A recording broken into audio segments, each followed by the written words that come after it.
જય હિન્દ વિદ્યાર્થી મિત્રો. મિત્રો તમે જાણો છો એ પ્રમાણે કે તાજેતરમાં જ ગુજરાત હાઈકોર્ટ દ્વારા જે છે ડીવાયએસઓ એટલે કે ડેપ્યુટી સેક્શન ઓફિસર તેમજ બેલીફ તેમજ જે હાઈકોર્ટ એટેન્ડન્ટ છે કે જેને આપણે પટ્ટાવાળા પણ કહીએ છીએ, આવી અલગ અલગ સંવર્ગની જે ભરતીઓ છે ભરતી જાહેર કરવામાં આવી છે. હા મિત્રો, જ્યારે ગુજરાત હાઈકોર્ટ દ્વારા આવી અલગ અલગ ભરતીઓ જાહેર કરવામાં આવી છે ત્યારે ઘણા બધા વિદ્યાર્થીઓના મનમાં એક મૂંઝવતો પ્રશ્ન હોય કે સાહેબ આ પરીક્ષાની તૈયારીની શરૂઆત કઈ રીતે કરવી, કયા કયા વિષયો પૂછાશે, એ વિષયોમાંથી કયા પ્રકારના પ્રશ્નો પૂછાશે અને કયા વિષયમાંથી કયા કયા ટોપિકો કરવા.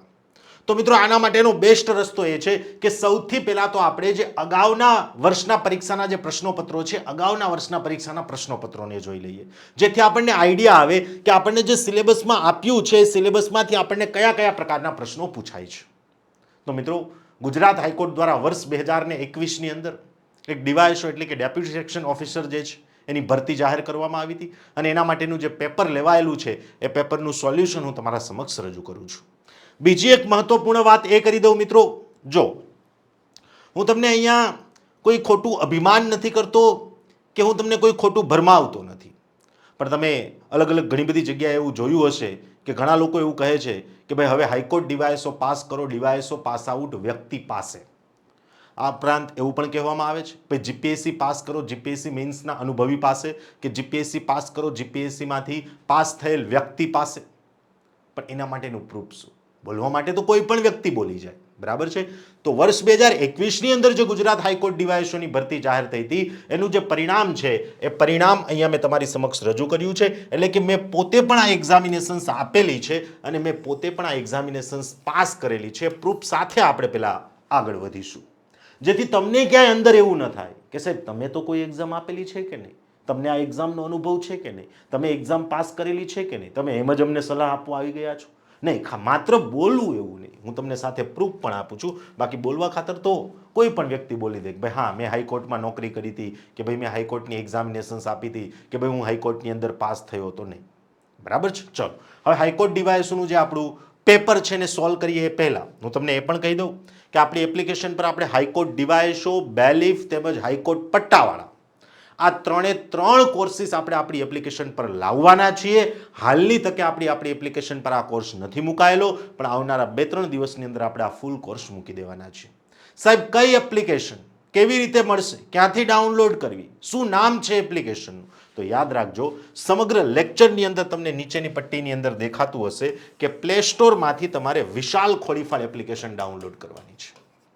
વિશાલ ખોડીફાળ એપ્લિકેશન તમે પ્લે સ્ટોરમાંથી ડાઉનલોડ કરશો એટલે એ એપ્લિકેશન પર તમને આવનારા 2-3 દિવસની અંદર આ હાઈકોર્ટ જે ડેપ્યુટી સેક્શન ઓફિસર છે હાઈકોર્ટ ડીવાયએસઓ એનો કોર્સ તમને ત્યાં આવનારા 2-3 દિવસની અંદર અવેલેબલ થઈ જશે. ચલો ફર્સ્ટ ક્વેશ્ચનથી શરૂઆત કરીએ મિત્રો. પહેલા પ્રશ્નથી આગળ વધીએ. પહેલો પ્રશ્ન છે vote is the programming language of 5th generation computer? મતલબ કે જે 5મી પેઢીના કોમ્પ્યુટરો છે, જે 5th જનરેશનના કોમ્પ્યુટર્સ છે, આ 5th જનરેશન્સના જે કોમ્પ્યુટરો છે એમની પ્રોગ્રામિંગ લેંગ્વેજ શું છે, અથવા તો એમની પ્રોગ્રામિંગ લેંગ્વેજ કયા નામથી ઓળખાય છે? તો યાદ રાખજો મિત્રો, OPS5 અથવા તો મર્ક્યુરી. OPS5 અથવા તો મર્ક્યુરી નામથી જે છે આ પ્રોગ્રામિંગ લેંગ્વેજ પ્રખ્યાત છે, જે અહીંયા આપણને ક્યાં આપેલું છે, જે અહીંયા આપણને ઓપ્શન બી ની અંદર આપેલું છે. તો ઓપ્શન બી આપણો બિલકુલ સાચો જવાબ છે. યાદ રાખજો, વર્ષ 2024ની જે ડીવાયએસઓની ભરતી છે એના સિલેબસમાં પણ અમુક ચેન્જીસ છે, અમુક જ ચેન્જીસ છે. કયા ચેન્જીસ છે? તો કે ભાઈ જૂનું જે ડીવાયએસઓ હતું એની અંદર તમને જનરલ નોલેજ આપેલું હતું, નવી ડીવાયએસઓની અંદર ક્યાંય પણ જનરલ નોલેજ નથી. એની અંદર તમને એરિથમેટિક, રિઝનિંગ આપેલું છે, મેથેમેટિક્સ આપેલું છે, મેન્ટલ એબિલિટી આપ્યું છે, કોમ્પ્યુટર આપ્યું છે, ગુજરાતી લેંગ્વેજ આપ્યું છે, ઇંગ્લિશ લેંગ્વેજ આપ્યું છે અને કરંટ અફેર્સ આપ્યું છે. તો હવે જે તમારી વર્ષ 2024ની ડીવાયએસઓની એક્ઝામ છે એમાં ક્યાંય જીકે વાળો પોર્શન, જનરલ નોલેજ કે જનરલ સ્ટડીઝ વાળો પોર્શન ત્યાં આવતો નથી. પણ હા, જૂના પેપરમાં સવાલો પૂછાયા હતા તો આપણે એને સોલ્વ કરીશું. કારણ કે આ વિડીયો જોનારા ઘણા બધા લોકો હાઈકોર્ટ પટ્ટાવાળા પણ હશે, તો પટ્ટાવાળાની એક્ઝામમાં પાછું આપણને જીકે આપેલું છે, બરાબર છે. તો આ આપણો પહેલો પ્રશ્ન થયો. કોમ્પ્યુટર તો તમારી વર્ષ 2024ની એક્ઝામિનેશન્સનો જે સિલેબસ છે એની અંદર પણ આપ્યું છે, તો તમને એક આઈડિયા હોવો જોઈએ કે પાછળની પરીક્ષામાં આપણને કોમ્પ્યુટરના કેવા પ્રશ્નો પૂછાયા હતા. ચલો આગળ વધીએ. ક્વેશ્ચન નંબર 2 બીજો પ્રશ્ન છે Tippani is one of the folk dances of which of this state? મતલબ કે ટિપ્પણી નૃત્ય જે છે નીચેનામાંથી કયા એક રાજ્યનું લોક નૃત્ય છે? શબ્દ પર ધ્યાન રાખજો મિત્રો. જોજો અહીંયા આપણને આખી એક્ઝામિનેશન્સ જે છે એ ઇંગ્લિશમાં આપેલી છે. માત્ર ને માત્ર ગુજરાતી ભાષાના પ્રશ્નો સિવાયના જે કંઈ પણ પ્રશ્નો છે એ બધા જ તમને અહીંયા ઇંગ્લિશની અંદર આપેલા હશે. તો તમારી વર્ષ 2024ની એક્ઝામ પણ એ જ રીતે થવાની છે. આખી એક્ઝામ તમારી ઇંગ્લિશમાં હશે. તો ટિપ્પણી જે છે એ કયા રાજ્યનું લોકનૃત્ય છે? તો યાદ રાખજો, ટિપ્પણી જે છે એ ગુજરાત રાજ્યનું લોકનૃત્ય છે. મિત્રો, ગુજરાતની અંદર જે ચોરવાડ પ્રદેશ છે એ ચોરવાડ પ્રદેશની બહેનો જે છે એ આ ટિપ્પણી નૃત્ય માટે ફેમસ છે, પ્રખ્યાત છે.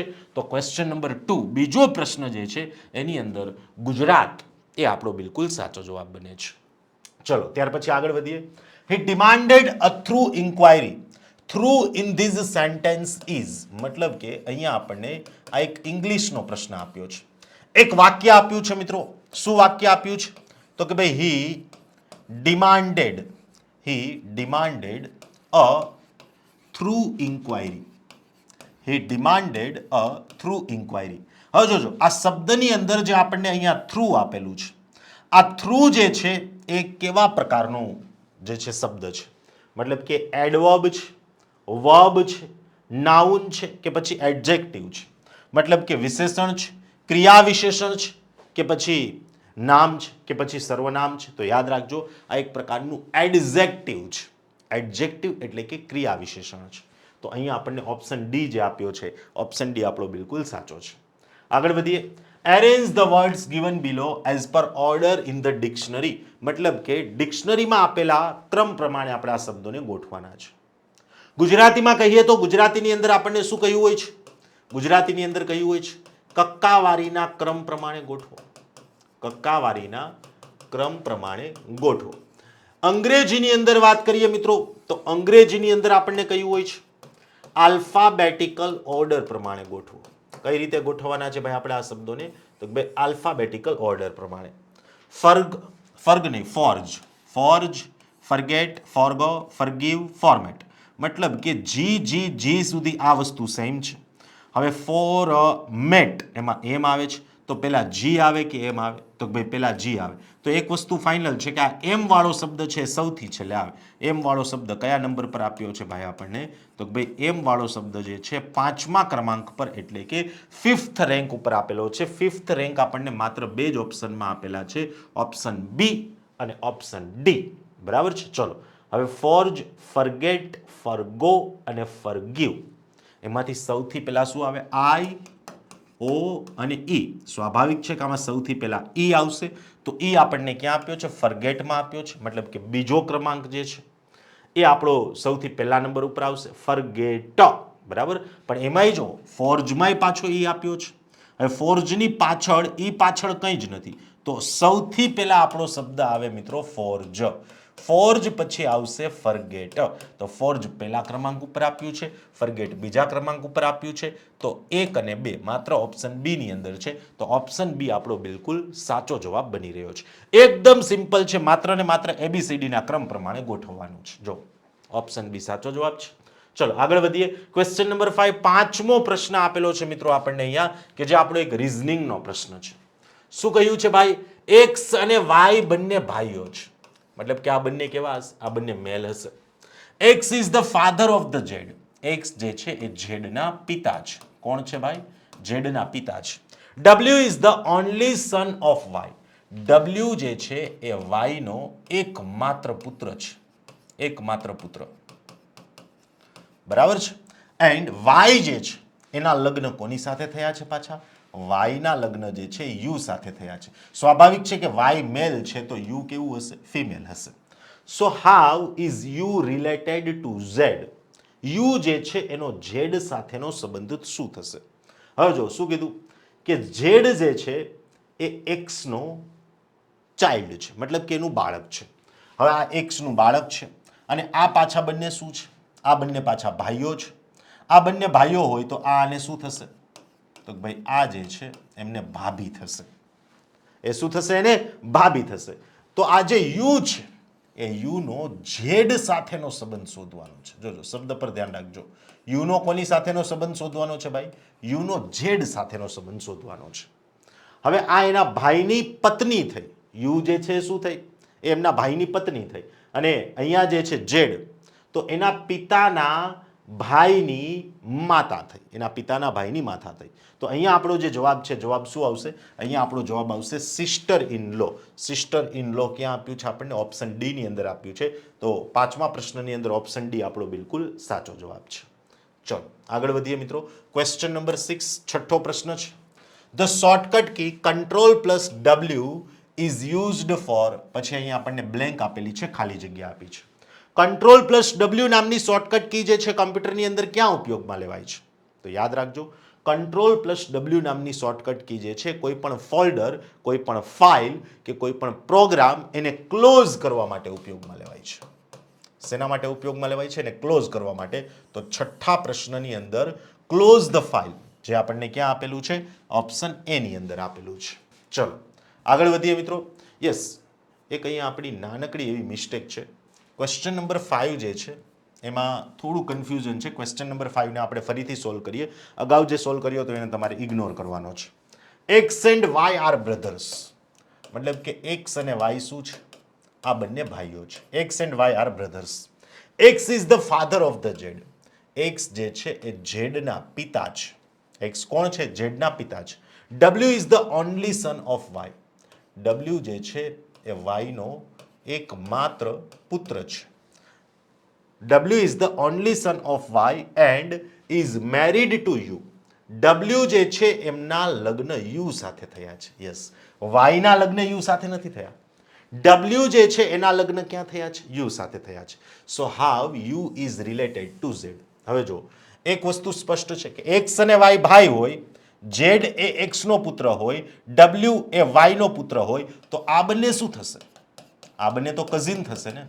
કઝિન એટલે કે પિતરાય ભાઈ બેન થશે. હવે ઝેડ જે છે એનો યુ સાથેનો સંબંધ શું છે? તો ઝેડનો યુ સાથેનો સંબંધ બે રીતે થાય. હવે આ પિતરાય ભાઈની પત્ની એ શું થાય? જો ઝેડ પુરુષ હોય, જો શબ્દ પર ધ્યાન રાખજો, બે શક્યતા છે. જો ઝેડ પુરુષ હોય તો પિતરાય ભાઈની પત્ની જે છે એને શું થશે? ભાભી થશે. ભાભી એટલે કે અંગ્રેજીની અંદર કહીએ તો અંગ્રેજીમાં એને સિસ્ટર ઇન લો કહેવાય. પણ જો ઝેડ સ્ત્રી હોય તો એના ભાઈની પત્ની એને શું થાય? એને નણંદ થાય. નણંદ એટલે કે અંગ્રેજીમાં એને પણ શું કહેવાય? સિસ્ટર ઇન લો કહેવાય. તો આ રીતે option D sister in law જે છે એ આપણો બિલકુલ સાચો જવાબ આવે છે. તો મારી થોડીક મિસ્ટેક હતી એટલે મેં તમને ફરીથી ક્વેશ્ચન 5 સોલ્વ કરાવ્યું. ક્વેશ્ચન 6 ઓલરેડી સોલ્વ કરી દીધો. ચલો ક્વેશ્ચન નંબર 7 પર આગળ વધીએ. Where is Kurukshetra? કુરુક્ષેત્ર કે જેને આપણે વારંવાર અલગ અલગ દંતકથાઓની અંદર સાંભળીએ છીએ, ખાસ કરીને મહાભારતની અંદર સાંભળ્યું હશે કે ભાઈ મહાભારતનું યુદ્ધ જે છે કુરુક્ષેત્રના મેદાનમાં થયું હતું. તો આ કુરુક્ષેત્રનું મેદાન આવેલું છે ક્યાં? યાદ રાખજો મિત્રો, કુરુક્ષેત્રનું મેદાન જે છે એ હરિયાણાની અંદર આવેલું છે, જે અહીંયા આપણને ક્યાં આપેલું છે? ઓપ્શન એમાં આપ્યું છે. તો સાતમા પ્રશ્ન માટે ઓપ્શન એ આપણો બિલકુલ સાચો જવાબ છે. આગળ વધીએ મિત્રો. ક્વેશ્ચન નંબર 8, આઠમો પ્રશ્ન છે મિત્રો આપણી સ્ક્રીન ઉપર. On which date World Heart Day is celebrated? World Heart Day મતલબ કે વિશ્વ હૃદય દિવસ. વિશ્વ હૃદય દિવસ જે છે એ કયા દિવસે ઉજવવામાં આવે છે? જોજો મિત્રો, આવા તમને જીકે ટાઈપના ક્વેશ્ચન્સ કરંટ અફેર્સ સાથે પોઈન્ટ આઉટ કરીને પણ પૂછશે. આમ જોઈએ તો આ જીકેનો પણ પ્રશ્ન છે ને કરંટ અફેર્સનો પણ ક્વેશ્ચન છે. માત્ર જીકે સિલેબસમાંથી રિમૂવ થયું છે, કરંટ અફેર્સ રિમૂવ નથી કર્યું. કરંટ અફેર્સ તો એઝ ઇટ ઇઝ પણ છે, બરાબર? તો કરંટ અફેર્સ તો આપણે કરવાનું જ છે. તો વર્લ્ડ હાર્ટ ડે યાદ રાખજો, 29 સપ્ટેમ્બર એટલે કે 29 સપ્ટેમ્બરના રોજ આપણે એને સેલિબ્રેટ કરીએ છીએ, વિશ્વ હૃદય દિવસ. આગળ વધીએ મિત્રો. નવમો પ્રશ્ન છે, fill in the blank with a suitable verb. બરાબર છે? અહીંયા આપણે યોગ્ય ક્રિયાપદ મૂકવાનું છે. વર્બ એટલે કે ગુજરાતીમાં કહીએ તો ક્રિયાપદ. અવર સાયકલ ખાલી જગ્યા a lot of trouble these days. અમારી સાયકલ જે છે ને એ ખૂબ તકલીફ આપે છે. અમને ખૂબ તકલીફ આપે છે, મતલબ અમારી સાયકલ વ્યવસ્થિત રીતે ચાલતી નથી. તો અહીંયા શું આવશે? અવર સાયકલ વિલ ગીવ તો ન જ આવે, આપણને થોડી ખબર પડે કે સાયકલ આપણને આગળ જતા દગો દેશે. ગેવ પણ નહીં આવે, કારણ કે અહીંયા વાત શું કરી છે? Our cycle a lot of trouble, મતલબ ભૂતકાળની તો કોઈ વાત છે જ નહીં, વાત હાલની છે, વર્તમાનની છે. માત્ર ગીવ પણ ના આવે, કારણ કે પ્રક્રિયા ચાલુ છે. પ્રક્રિયા ચાલુ છે તો અહીંયા આપણો ચાલુ વર્તમાન કાળ આવશે એટલે કે is giving. Our cycle is giving a lot of trouble. અમારી સાયકલ જે છે ને એ અમને ખૂબ તકલીફ આપી રહી છે. Our cycle is giving a lot of trouble. So option D is the correct answer. આગળ વધીએ મિત્રો, 10મો પ્રશ્ન છે, which of these is not a western ghat pass of India? આમાંથી કયો એક વેસ્ટર્ન ઘાટ પાસ નથી? શબ્દ પર ધ્યાન રાખજો, ઇઝ નોટ. તો અહીંયા આપ્યો છે પાલઘાટ. પાલઘાટ તો વેસ્ટર્ન ઘાટમાં આવે જ. હવે વેસ્ટર્ન ઘાટ એટલે શું? મતલબ કે ભારતનો જે આ વેસ્ટર્ન પાર્ટ છે, જે આ પશ્ચિમી ભાગ છે, ભારતનો જે આ પશ્ચિમી ભાગ છે એના ઉપર અલગ અલગ ઘાટ આવેલા છે. એમાં પાલઘાટ પણ છે, ભોર ઘાટ પણ છે, થાલ ઘાટ પણ છે. એટલે કે આમાંનો એક પણ ઘાટ એવો નથી કે જે વેસ્ટર્ન પાસમાં આવેલો નથી. તો ક્વેશ્ચન નંબર 10, 10મો પ્રશ્ન જે છે એની અંદર ઓપ્શન બી આપણો બિલકુલ સાચો જવાબ છે. ચલો આગળ વધીએ મિત્રો. ક્વેશ્ચન નંબર 11, 11મો પ્રશ્ન આપ્યો છે આપણી સ્ક્રીન ઉપર. દૂધનો સમાનાર્થી શબ્દ કયો છે? જોજો, યાદ રાખજો, દૂધનો સમાનાર્થી શબ્દ શોધવાનો કહ્યો છે. તો દૂધનો સમાનાર્થી શબ્દ કયો છે મિત્રો? ક્ષીર. જે ક્ષીર છે આપણને ક્યાં આપેલું છે ભાઈ? ક્ષીર આપણને ઓપ્શન ડી ની અંદર આપેલું છે. તો 11મા પ્રશ્નની અંદર ઓપ્શન ડી આપણો બિલકુલ સાચો જવાબ છે. આગળ વધીએ મિત્રો, ક્વેશ્ચન નંબર 12 પર જઈએ.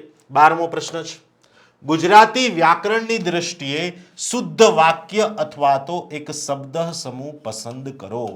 યાદ રાખજો મિત્રો, ગુજરાતી વ્યાકરણની દ્રષ્ટિએ આપણે કોઈ પણ એક શુદ્ધ શબ્દ શોધવાનો છે અથવા તો શુદ્ધ વાક્ય શોધવાનું છે અથવા તો શબ્દ સમૂહ શોધવાનો છે. કોની દ્રષ્ટિએ? વ્યાકરણની દ્રષ્ટિએ. બે ભાગીદારોએ સલાહ કરી નહીં આવે, બે ભાગીદારોએ સલાહ આપી એવું આવશે. કુમાર નામે એક છોકરો હતો. એક કુમાર નામે છોકરો હતો. એક કુમાર નામે છોકરો હતો એવું ન આવે, કુમાર નામે એક છોકરો હતો એવું આવે. તો ઓપ્શન બી જે છે એ ભાષા શુદ્ધિ અથવા તો વ્યાકરણ શુદ્ધિની દ્રષ્ટિએ બિલકુલ સાચું છે. તો 12મા પ્રશ્નની અંદર ઓપ્શન બી આપણો રાઈટ આન્સર બની રહ્યો છે. ચલો આગળ વધીએ મિત્રો. ક્વેશ્ચન નંબર 13, 13મો પ્રશ્ન છે આપણી સ્ક્રીન ઉપર. Noun from verb gild is ખાલી જગ્યા. મતલબ કે જે ગિલ્ડ છે એ ગિલ્ડનું નાઉન ફોર્મ શું થશે? મતલબ કે ગિલ્ડનું નામવાળું જે ક્રિયાપદ છે શું થશે? તો મિત્રો ગિલ્ડ જે છે એનું આપણે નાઉન ફોર્મ ફાઇન્ડ આઉટ કરીએ તો ગિલ્ડનું નાઉન ફોર્મ થશે ગોલ્ડ. ગોલ્ડ જે આપણને ક્યાં આપેલું છે? ઓપ્શન બી ની અંદર આપેલું છે. તો 13મા પ્રશ્નની અંદર ઓપ્શન બી જે છે આપણો બિલકુલ સાચો જવાબ છે. આગળ વધીએ મિત્રો. ક્વેશ્ચન નંબર 14, 14મો પ્રશ્ન છે, શૃંગ એટલે શું? આપણે ઘણી વખત નથી કહેતા શૃંગ એટલે કે શિખર. તો એકદમ સ્પષ્ટપણે આવડી જાય એવો જવાબ છે કે ભાઈ શૃંગ શબ્દ જે છે એ શૃંગ શબ્દનો મતલબ, શૃંગ શબ્દનો અર્થ થાય છે શિખર. શિખર એટલે કે પર્વત. તો જો આમ જોવા જાવ તો હાઈકોર્ટ ડિવાઇસ એક્ઝામિનેશન્સની અંદર ચાહે ઇંગ્લિશ લેંગ્વેજના પ્રશ્નો હોય કે પછી ચાહે ગુજરાતી લેંગ્વેજના પ્રશ્નો હોય, પ્રશ્નો તો આપણને એકદમ સરળ જ પૂછ્યા છે. તો અહીંયા આપણો ઓપ્શન એ બિલકુલ સાચો જવાબ છે. આગળ વધીએ મિત્રો. ક્વેશ્ચન નંબર 15, 15મો પ્રશ્ન છે, ધ ફેમિનાઇન ઓફ કોલ્ટ ઇઝ. મતલબ કે જે કોલ્ટ શબ્દ છે એમનું સ્ત્રીલિંગ સ્વરૂપ શું થશે? ફેમિનાઇન એટલે કે સ્ત્રીલિંગ સ્વરૂપ. તો મિત્રો કોલ્ટ જે છે એનો મતલબ થાય છે ઘોડો. કોલ્ટને આપણે ગુજરાતીમાં શું કહીએ? ઘોડો. તો ઘોડાનું સ્ત્રીલિંગ સ્વરૂપ જોવા જઈએ તો ઘોડાનું સ્ત્રીલિંગ સ્વરૂપ શું થાય ભાઈ? તો કે ભાઈ ઘોડી થાય. તો કોલ્ટ શબ્દ જે આપ્યો છે, કોલ્ટ શબ્દને અંગ્રેજીની અંદર ઘોડી જે છે એ ઘોડીને ફિલ્લી કહેવામાં આવે. ફિલ્લી. ફિલ્લી જે ઓપ્શન બી ની અંદર આપ્યું છે. તો 15મા પ્રશ્નની અંદર ઓપ્શન બી આપણો બિલકુલ સાચો જવાબ છે. ચલો આગળ વધીએ મિત્રો. 16મો પ્રશ્ન છે, which was the first state to declare novel corona virus as the state disaster? મતલબ કે વાત છે કોવિડ-19 વખતની. નીચેનામાંથી કયું એક રાજ્ય એવું છે કે જેણે કોવિડ-19 ને કોરોના વાયરસ જે છે એને રાજ્યની આપત્તિ તરીકે એટલે કે સ્ટેટ ડિઝાસ્ટર તરીકે જાહેર કર્યું હતું? કયું એક રાજ્ય છે? તો યાદ રાખજો મિત્રો, સૌ પ્રથમ વખત જે કેરલા સ્ટેટ છે, કેરલા રાજ્ય, જે અહીંયા ઓપ્શન સી ની અંદર આપ્યું છે, એ કેરલા રાજ્ય જે છે એમણે કોરોના વાયરસને સ્ટેટ ડિઝાસ્ટર તરીકે જાહેર કર્યું હતું, જે અહીંયા આપણને ઓપ્શન સી ની અંદર આપ્યું છે. ચલો આગળ વધીએ મિત્રો. ક્વેશ્ચન નંબર 17, 17મો પ્રશ્ન છે, first, second, third et cetera are called as blank. મતલબ કે પછી ખાલી જગ્યા આપી છે. પહેલું, બીજું, ત્રીજું, ચોથું, પાંચમું, છઠ્ઠું એટસેટ્રા એટસેટ્રા. આને કયા નામથી ઓળખવામાં આવે છે? યાદ રાખજો મિત્રો, આને આપણે ઓર્ડિનલ્સના નામથી ઓળખીએ છીએ. ઘણી વખત આપણે એવું પણ કહીએ છીએ ને ઓર્ડિનરી નંબર્સ. ઓર્ડિનરી નંબર્સ બરાબર છે. તો પહેલું, બીજું, ત્રીજું, ચોથું, પાંચમું, છઠ્ઠું એટસેટ્રા એટસેટ્રા વગેરે વગેરે. અને કયા નામથી ઓળખવામાં આવે છે મિત્રો? ઓર્ડિનલ્સ. ઓર્ડિનલ્સ ક્યાં આપેલું છે? ઓપ્શન એ ની અંદર આપેલું છે. તો 17મા પ્રશ્નની અંદર ઓપ્શન એ આપણો બિલકુલ સાચો જવાબ છે. આગળ વધીએ મિત્રો. ક્વેશ્ચન નંબર 18, 18મો પ્રશ્ન છે. જ્યારથી તેણે મને જોયો ત્યારથી તે પ્રભાવિત હતો. આ વાક્યનો પ્રકાર જણાવો. જ્યારથી તેણે મને જોયો ત્યારથી તે પ્રભાવિત હતો. આ એક કેવા પ્રકારનું વાક્ય છે? શું આ સંયુક્ત વાક્ય છે, નિષેધ વાક્ય છે, સાદું વાક્ય છે કે સંકુલ વાક્ય છે? જો અહીં આપણે જોવા જઈએ તો જ્યારથી તેણે મને જોયો ત્યારથી તે પ્રભાવિત હતો, મતલબ કે એક જ વાક્યમાં બે વાક્ય જોડાયેલા છે, એટલે કે એકબીજા સાથે જોઈન્ટ થયેલા છે. તો આ એક પ્રકારનું સંકુલ વાક્ય છે, જે ક્યાં આપેલું છે? આપણને ઓપ્શન ડી ની અંદર આપેલું છે. તો 18મા પ્રશ્ન માટે ઓપ્શન ડી આપણો બિલકુલ સાચો જવાબ છે. ચલો આગળ વધીએ. 19મો પ્રશ્ન છે મિત્રો. The sources that give information about the events of past time are known as. મતલબ કે એવા સ્ત્રોતો, એવા સોર્સિસ કે જે આપણને પાસ્ટ વિશે, ભૂતકાળ વિશે માહિતી આપે છે, એવા સ્ત્રોતને, એવા સોર્સિસને આપણે કયા નામથી ઓળખીએ છીએ? તો યાદ રાખજો, જે પાસ્ટ વિશે, ભૂતકાળ વિશે આપણને માહિતી આપે છે, એવા સોર્સિસને, એવા સ્ત્રોતને આપણે હિસ્ટોરિકલ સોર્સિસ એટલે કે ઐતિહાસિક સ્ત્રોત તરીકે ઓળખીએ છીએ, જે આપણને ક્યાં આપેલું છે મિત્રો? ઓપ્શન બી ની અંદર આપેલું છે. તો 19મા પ્રશ્નની અંદર ઓપ્શન બી આપણો બિલકુલ સાચો જવાબ છે. આગળ વધીએ મિત્રો. ક્વેશ્ચન નંબર 20, 20મો પ્રશ્ન છે. Who has become the first Indian woman to win 2020 Wildlife Photographer of the Year Award? જો કરંટ અફેર્સનો પ્રશ્ન, વાત 2021ની છે તો સ્વાભાવિક છે કે 2020નું કરંટ અફેર્સ પણ એને પૂછી લીધું.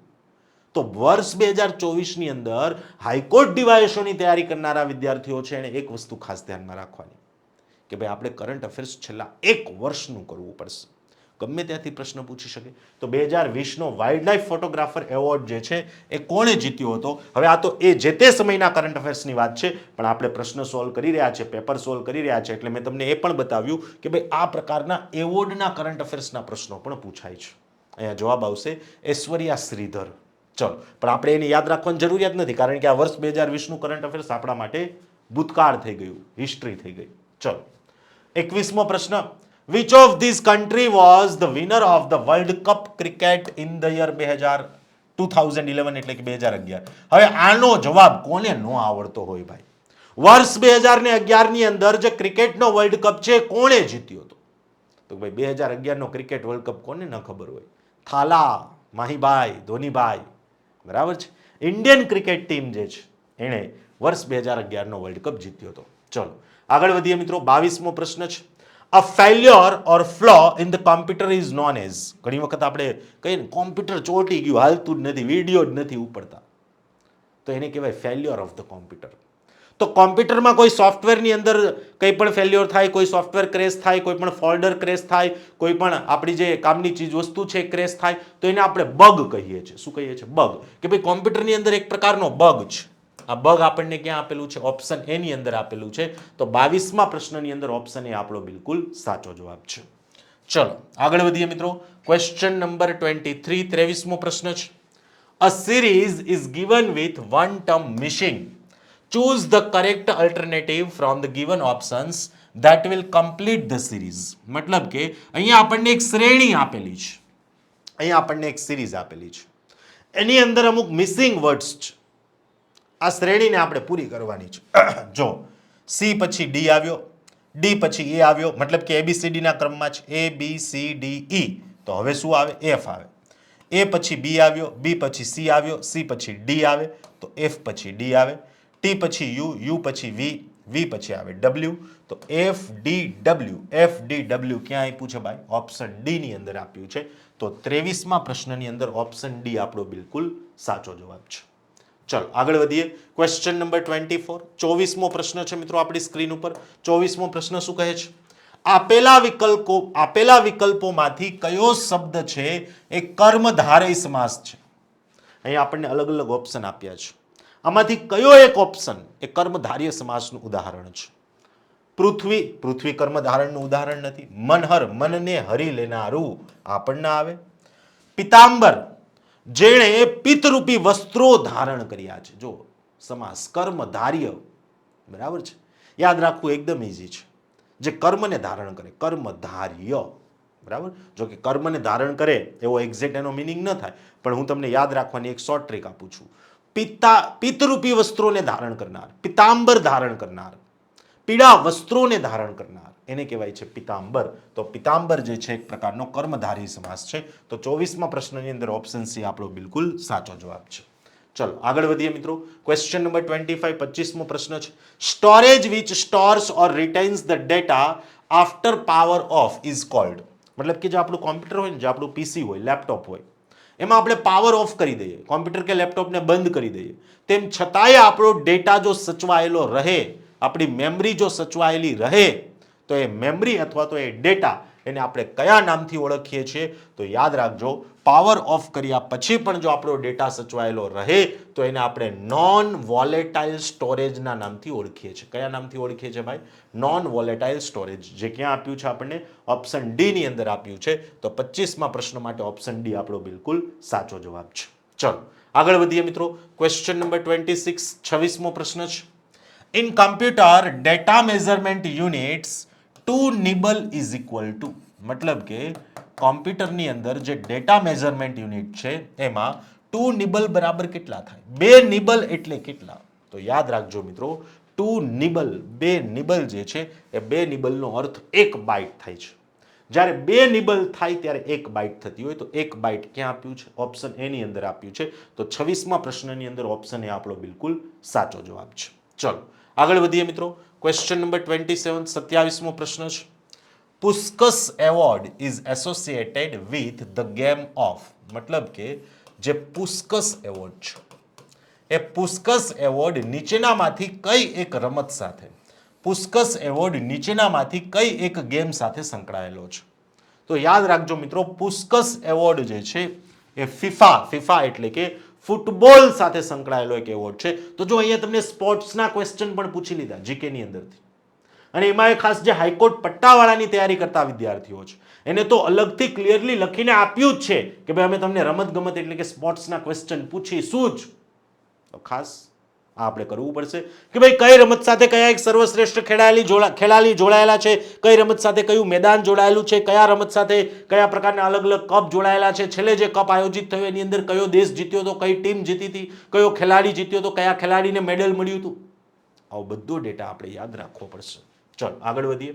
ક્વેશ્ચન નંબર 28, 28મો પ્રશ્ન છે. Fill in the blank with suitable word. મતલબ કે અહીંયા આપણને શબ્દ સમૂહ માટે એક શબ્દ કહ્યો છે. આવું પણ કહી શકીએ અથવા તો એવું પણ કહી શકીએ કે અહીંયા આપણને બ્લેન્ક પૂરવાનું એટલે કે ખાલી જગ્યા પૂરવાની કહી છે. શબ્દ સમૂહ માટે એક શબ્દ એવું તો ન કહી શકાય, પરંતુ જે ખાલી જગ્યા આપી છે ખાલી જગ્યાને પૂરવાની કહી છે. A stitch in time saves 9. A stitch in time saves 9. બરાબર છે. આ એક પ્રકારનો ફ્રેઝ છે. આ શું છે? એક પ્રકારનો આ એક પ્રકારનો ફ્રેઝ છે અથવા તો કહેવત છે એવું પણ આપણે કહી શકીએ. તો 9 અહીંયા આપણો બિલકુલ સાચો જવાબ છે. ચલો આગળ વધીએ. ક્વેશ્ચન નંબર 29, 29મો પ્રશ્ન આપ્યો છે મિત્રો આપણને આપણી સ્ક્રીન ઉપર. Blank is the largest public sector bank of India. તો જો ફરી પાછો અહીંયા આપણને જીકે એટલે કે જનરલ નોલેજના પર્સપેક્ટિવથી એક પ્રશ્ન પૂછ્યો છે. અહીંયા આપણને અલગ અલગ બેંકોના નામ આપ્યા છે. આમાંથી કઈ એક બેંક એવી છે કે જે પબ્લિક સેક્ટરની અંદર એટલે કે જાહેર ક્ષેત્રની અંદર સૌથી મોટી બેંક એટલે કે સૌથી મોટી સરકારી બેંક છે? આમાંની કઈ એક સૌથી મોટી સરકારી બેંક છે? તો યાદ રાખજો મિત્રો, SBI, state bank of India જે છે એ જાહેર ક્ષેત્રની સૌથી મોટી બેંક છે, જે આપણને ઓપ્શન ડી ની અંદર આપ્યું છે. તો 29માં ઓપ્શન ડી આપણો સાચો જવાબ છે. આગળ વધીએ મિત્રો. ક્વેશ્ચન નંબર 30, 30મો પ્રશ્ન છે. સંયોજકનો પ્રકાર લખો. વર્ગમાંથી એક શિક્ષક ગયા અને બીજા શિક્ષક આવ્યા. વર્ગમાંથી એક શિક્ષક ગયા અને બીજા શિક્ષક આવ્યા. આ એક કેવા પ્રકારનું સંયોજક છે? શું આ સમૂહને દર્શાવે છે? સમૂહને દર્શાવે તો સમુચય વાચક કહીશું. શરત દર્શાવે તો શરત વાચક તો આવે નહીં. અવતરણ વાચક આવે કે પછી વિકલ્પવાચક આવે? વિકલ્પ એટલે કે જે આપણને ઓપ્શન આપતો હોય, અવતરણ એટલે કે વચ્ચે આપણને કોમા આપ્યું હોય કે આ રીતે નિશાની આપેલી હોય. તો મિત્રો એકદમ સરળ પ્રશ્ન છે કે અહીંયા આપણને સમૂહ દર્શાવવામાં આવ્યો છે, બે વાક્યનો સમૂહ દર્શાવવામાં આવ્યો છે, એટલા માટે આપણે એને સમૂહવાચક કહીશું. સંયોજન એટલે કે બે વાક્યને જોડનારું ઘટક, બે વાક્યને જોડનારું તત્વ, એને સંયોજક કહેવાય. તો અહીંયા જો શું કહ્યું? વર્ગમાંથી એક શિક્ષક ગયા, આ પહેલું વાક્ય, અને બીજા આવ્યા, આ બીજું વાક્ય. આ બંને સેન્ટેન્સ બંને વાક્યોને જોડી રહ્યું છે, એટલા માટે આ એક પ્રકારનું સમુચયવાચક સંયોજક છે. ચલો આગળ વધીએ મિત્રો. ક્વેશ્ચન નંબર 31, 31મો પ્રશ્ન છે. ખાલી જગ્યા is the national emblem of India. નીચેનામાંથી કઈ એક બાબત, નીચેનામાંથી કયું એક ઘટક જે છે એ ભારતનું રાષ્ટ્રીય પ્રતીક છે, નેશનલ એમ્બ્લમ છે? તો યાદ રાખજો મિત્રો, lion capital of Ashoka, Ashok ચક્ર જે છે આપણું, એને આપણે રાષ્ટ્રીય પ્રતીક તરીકે સ્વીકાર્યું છે. અને આ તો ધોરણ 1 ની અંદર ભણતું બાળકો એને પૂછવામાં આવે તો એને પણ આ પ્રશ્નનો જવાબ આવડે. તો 31મા પ્રશ્નની અંદર ઓપ્શન એ આપણો બિલકુલ સાચો જવાબ છે. ચલો આગળ વધીએ મિત્રો. 32મો પ્રશ્ન છે. જે ક્રિયાપદો કર્મ સાથે વાક્યમાં પ્રયોજાય છે તેને આપણે કેવા પ્રકારનું ક્રિયાપદ કહીએ છીએ?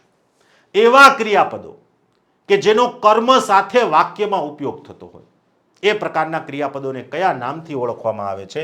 સકર્મક ક્રિયાપદ, અકર્મક ક્રિયાપદ, સહાયકારક ક્રિયાપદ કે પછી દ્વિકર્મક ક્રિયાપદ? યાદ રાખજો, જે ક્રિયાપદો કર્મ સાથે વાક્યોની અંદર પ્રયોજાય છે, કર્મ સાથે, તો જે ક્રિયાપદોનો કર્મ સાથે વાક્યની અંદર ઉપયોગ કરવામાં આવતો હોય એને આપણે સકર્મક ક્રિયાપદ કહીએ છીએ, જે આપણને ઓપ્શન એ ની અંદર આપ્યું છે. તો 32મા પ્રશ્નની અંદર ઓપ્શન એ આપણો બિલકુલ સાચો જવાબ છે. ચલો આગળ વધીએ મિત્રો. ક્વેશ્ચન નંબર 33, 33મો પ્રશ્ન છે. આપેલા વિકલ્પોમાંથી જે રસ શબ્દ છે એ રસ શબ્દનું વિશેષણ શોધો. રસ શબ્દનું વિશેષણ શું થાય? રસયુક્ત, રસામણું, રસિક કે પછી રસમય? તો યાદ રાખજો, જે રસ શબ્દ છે એ રસ શબ્દનું વિશેષણ થાય છે રસિક. આપણે કહીએ ને કે ભાઈ તું તો બહુ રસિયો છો, એમ મતલબ તને બહુ ઇન્ટરેસ્ટ લાગે એમ. તો રસ્યો શબ્દ આ શું થયું? એક પ્રકારનું વિશેષણ થઈ ગયું. કોઈ વ્યક્તિના આપણે એનો જે ગુણધર્મ છે, એનું જે કેરેક્ટર છે, કેરેક્ટરને દર્શાવતો શબ્દ યુઝ કર્યો તો ત્યાં આવી જશે રસિક. બરાબર. તો 33મા પ્રશ્નની અંદર ઓપ્શન બી આપણો બિલકુલ સાચો જવાબ છે. ચલો આગળ વધીએ. ક્વેશ્ચન નંબર 34, 34મો પ્રશ્ન છે મિત્રો આપણી સ્ક્રીન ઉપર. Mobile phone and internet service were launched in India in the year ખાલી જગ્યા. ભારતની અંદર મોબાઈલ સર્વિસ અને ઇન્ટરનેટ સર્વિસ જે છે, એટલે કે મોબાઈલ સેવા અને ઇન્ટરનેટ સેવા જે છે એ કયા વર્ષની અંદર લોન્ચ થઈ હતી? તો યાદ રાખજો, ભારતની અંદર મોબાઈલ સેવા અને ઇન્ટરનેટ સેવા જે છે એ 1995 એટલે કે 1995 ની અંદર મોબાઈલ સેવા અને ઇન્ટરનેટ સેવા લોન્ચ થઈ હતી. તો 34મા પ્રશ્નની અંદર ઓપ્શન એ આપણો બિલકુલ સાચો જવાબ છે. ચલો આગળ વધીએ મિત્રો. 35, 35મો પ્રશ્ન છે. અહીં આપેલા શબ્દ સમૂહ માટે એક શબ્દ આપો. જળ મૂળથી ઉખેડી નાખનાર, જે વસ્તુ જળ મૂળથી ઉખેડી નાખનાર હોય, જે જળ મૂળથી નાશ કરી નાખે, એવી વસ્તુને આપણે કયા નામથી ઓળખીએ છીએ? તો યાદ રાખજો, જળ મૂળથી ઉખેડી નાખનાર જે છે એને આપણે ઉચ્છેદક એવું કહેતા હોઈએ છીએ, જે અહીં આપણને ઓપ્શન ડી માં આપ્યું છે. તો 35મા પ્રશ્ન માટે ઓપ્શન ડી આપણો બિલકુલ સાચો જવાબ છે. ચલો આગળ વધીએ મિત્રો. 36મો પ્રશ્ન છે. આપેલા વિકલ્પોમાંથી વ્યક્તિવાચક સંજ્ઞા શોધો. શબ્દ પર ધ્યાન રાખજો, વ્યક્તિવાચક સંજ્ઞા શોધવાની છે. મેદાન વ્યક્તિવાચક નથી, પ્રેમ વ્યક્તિવાચક નથી, વીરપુર ડેફિનેટલી વીરપુર જે છે એક પ્રકારની વ્યક્તિવાચક સંજ્ઞા છે. ઘોડો, તો કે ભાઈ ઘોડો વ્યક્તિવાચક નથી, એ તો પશુની અંદર આવે. તો વીરપુર જે છે એક પ્રકારની વ્યક્તિવાચક સંજ્ઞા છે, જે કોઈ વ્યક્તિનું નામ દર્શાવે છે અથવા તો કોઈ એક ગામ છે, ગામનું નામ દર્શાવે છે. તો ઓપ્શન બી જે છે એ આપણો બિલકુલ સાચો જવાબ છે. ચલો આગળ વધીએ. ક્વેશ્ચન નંબર 37, 37મો પ્રશ્ન છે. શબ્દકોશના ક્રમમાં ગોઠવતા કયો વર્ણ પ્રથમ આવશે? મતલબ કે કક્કાવારી પ્રમાણે ગોઠવવામાં આવે તો આમાં સૌથી પહેલા કયું આવે? સ, જ્ઞ, ક્ષ કે પછી ખ? એકદમ સ્વાભાવિક છે મિત્રો કે ક્ષ પહેલા આવે. કયો વર્ણ પહેલા આવશે ભાઈ? ક્ષ. બરાબર, કક્કો તમને બધાને યાદ જ હશે. ચલો આગળ વધીએ. ત્યાર પછી 38મો પ્રશ્ન છે. એટલે જો મારો કહેવાનો અર્થ એ છે કે ઇંગ્લિશ લેંગ્વેજ અને ગુજરાતી લેંગ્વેજ એવું આપ્યું તો ઇંગ્લિશ અને ગુજરાતી લેંગ્વેજમાં એટલા હાઈફાઈ ક્વેશ્ચન પણ આપણને નથી પૂછાતા. એકદમ બેઝિક લેવલના પ્રશ્નો આપણને પૂછ્યા છે. ચલો શું કહ્યું? મારાથી પત્ર લખાય છે, આને કર્તરીમાં ફેરવો. સૌથી પહેલા તો મારાથી પત્ર લખાય છે, આ એક કેવું વાક્ય છે ભાઈ? મારાથી પત્ર લખાય છે, એક પ્રકારનું કર્મણી વાક્ય છે. એને કર્તરીમાં ફેરવવાનું છે, એટલે કે એને આપણે કર્તા કરવાના છે. મારાથી પત્ર લખાય છે મતલબ કે હું પત્ર લખું છું. જોજો, લખાય છે એટલે કે પ્રક્રિયા ચાલુ છે. તો લખાવ્યો કે લખ્યો આ શબ્દ તો આવે જ નહીં. તો અહીંયાથી જ સ્પષ્ટ થઈ ગયું કે બી ને ડી તો એમાંય નહીં આવે. મારા વડે પત્ર લખાય છે, તો વડે શબ્દ ઉમેરવાની કોઈ જરૂરિયાત જ નથી. હું પત્ર લખું છું. વાત થઈ ગઈ પૂરી. બરાબર છે. ચલો આગળ વધીએ. 39 39મો પ્રશ્ન છે મિત્રો. ખાલી જગ્યા is the most populous city of India. અહીંયા જે આપણને અલગ અલગ શહેરોના નામ આપ્યા છે એમાંથી કયું એક શહેર એવું છે કે જે ભારતનું સૌથી વધુ વસ્તી ધરાવતું શહેર છે, સૌથી ગીચતા વાળું શહેર છે? મુંબઈ, અમદાવાદ, મદ્રાસ કે પછી દિલ્હી? તો યાદ રાખજો મિત્રો, જે મુંબઈ છે એ સૌથી મોસ્ટ પોપ્યુલસ સિટી એટલે કે સૌથી વધુ ગીચતા વાળું શહેર છે મુંબઈ. ખાસ ધ્યાનમાં રહે. આગળ વધીએ મિત્રો. 40મો પ્રશ્ન છે. If L donates multiply, M denotes, donates નહીં denotes, M denotes division, P denotes summation, Q denotes subtraction, then અહીંયા આપણને એક ઇક્વેશન આપ્યું છે, એનો જવાબ આપવાનો છે. અહીંયા જે આપણને મૂળાક્ષરો આપ્યા છે એની જગ્યાએ નિશાની મૂકી દેવાની. ચલો 16 પછી P આપ્યો તો P નો અર્થ શું થાય? વત્તા થાય. પછી 24 પછી M આપ્યો તો M નો અર્થ ભાંગા થાય. પછી 8 પછી Q આપ્યો તો Q નો અર્થ માઇનસ થાય. પછી 6 પછી M આપ્યો તો M નો અર્થ ભાંગા થાય. પછી 2 પછી L આપ્યો તો L નો મિનિંગ અહીંયા આપણને ગુણાકાર આપ્યો છે, એને ગુણ્યા 3. ચલો ભાગુ સભાનો નિયમ લગાડો. 16 + 24 ભાંગા 8 એટલે 3 -6 -2 ગુણ્યા 3 હવે ગુણાકાર આવે એટલે આ 6 થયા. 16 + 3 એટલે 19 -6 -6 19 માંથી 6 જશે એટલે અહીંયા વધશે આપણા 13 માંથી 6 જશે એટલે અહીંયા વધશે આપણા 7. યસ, અહીંયા આપણાથી કંઈક ગડબડ થઈ છે મિત્રો. યસ, કંઈક ગડબડ થઈ છે. ચલો ફરીથી જોઈએ. 16 P એટલે P નો અર્થ આપ્યો છે વત્તા. 24 M એટલે M નો અર્થ આપ્યો છે આપણને ભાંગ્યા. પછી 8 પછી Q નો અર્થ આપ્યો છે માઇનસ. પછી 6 પછી M એટલે M નો અર્થ આપ્યો છે આપણને ભાંગ્યા. પછી 2 પછી L નો અર્થ આપ્યો છે આપણને ગુણ્યા 3. બરાબર છે. તો સૌથી પહેલા તો 16 વત્તા 24 ભાંગ્યા 3. યસ, અહીંયા ભૂલ થઈ હતી. નિશાની ભાગાકારની હતી, આપણે માઇનસ લઈ લીધો તો 16 વત્તા 24 ભાંગ્યા 8 એટલે 3 માઇનસ 6 ભાંગ્યા 2 એટલે કે 3. બરાબર છે. અને એને ગુણ્યા 3 એટલે 16 વત્તા 3 માઇનસ 9. 16 ને 3 19, 19 માઇનસ 9 એટલે આપણો જવાબ આવશે 10. 10 જવાબ ક્યાં આપ્યો છે ભાઈ? ઓપ્શન સી ની અંદર આપ્યો. તો ઓપ્શન સી આપણો બિલકુલ સાચો જવાબ છે. એટલે જો ઘણી વખત આપણે ઉતાવળમાં હોય તો આ રીતે ગણતરીમાં ભૂલ થાય. હવે જો મેં અહીંયા લખ્યું તું ભાંગ્યા જ, પણ મને વંચાણું માઇનસ એટલે માઇનસ થઈ ગયું. તો આ એક વસ્તુ ખાસ ધ્યાનમાં રાખવાની. પ્રશસ્તિનો વિરોધી શબ્દ જણાવો. ગુજરાતીનો પ્રશ્ન છે. પ્રશસ્તિ એટલે આપણે ઘણી વખત કહીએ ને કે ભાઈ તમે બહુ સારું એવું કામ કર્યું છે, એ બદલ હું તમને એક પ્રશસ્તિ પત્ર આપું છું, પ્રશંસા પત્ર આપું છું. પ્રશસ્તિ એટલે કે પ્રશંસા, કોઈના વખાણ કરવા. તો એનો વિરોધી શબ્દ કયો થશે? એનો વિરોધી શબ્દ થશે નિંદા. ચલો આ જ વસ્તુને મારે અંગ્રેજીમાં કેવી હોય તો અંગ્રેજીમાં એને શું કહેવાય? અંગ્રેજીમાં એને સેન્સોર કહેવાય. શું કહેવાય? સેન્સોર અથવા તો સેન્સોર. ચલો 42 choose the antonym of unity. યુનિટીનું એન્ટોનિમ એટલે કે વિરુદ્ધાર્થી શોધવાનું છે. યુનિટી એટલે કે એકતા, એનું એન્ટોનિમ ડિઝોનન્સ, ડિસેન્શન એન્ડ ડાયવર્સિટી. તો મિત્રો આ ત્રણે ત્રણ શબ્દો ડાયવર્સિટી, ડિસેન્શન્સ એન્ડ ડિઝોનન્સ, આ ત્રણે ત્રણ શબ્દોનો મતલબ થાય છે એકતાનું વિરોધી. એટલે કે આપણે કહીએ ને ઘણી વખત કે ભાઈ અનેકતામાં એકતા, આવું કહીએ છીએ. અનેકતામાં એકતા એટલે કે ભાઈ બધી વસ્તુઓ અલગ અલગ છે અને એની અંદર યુનિટી એટલે કે એની અંદર એકતા. તો આ ત્રણે ત્રણ વસ્તુઓ જે છે એનો અર્થ એક સરખો જ થાય છે. Choose the antonym of unity, dissonance, dissension and diversity. So all of these option, option B આપણો બિલકુલ સાચો જવાબ છે. આગળ વધીએ મિત્રો. 43મો પ્રશ્ન.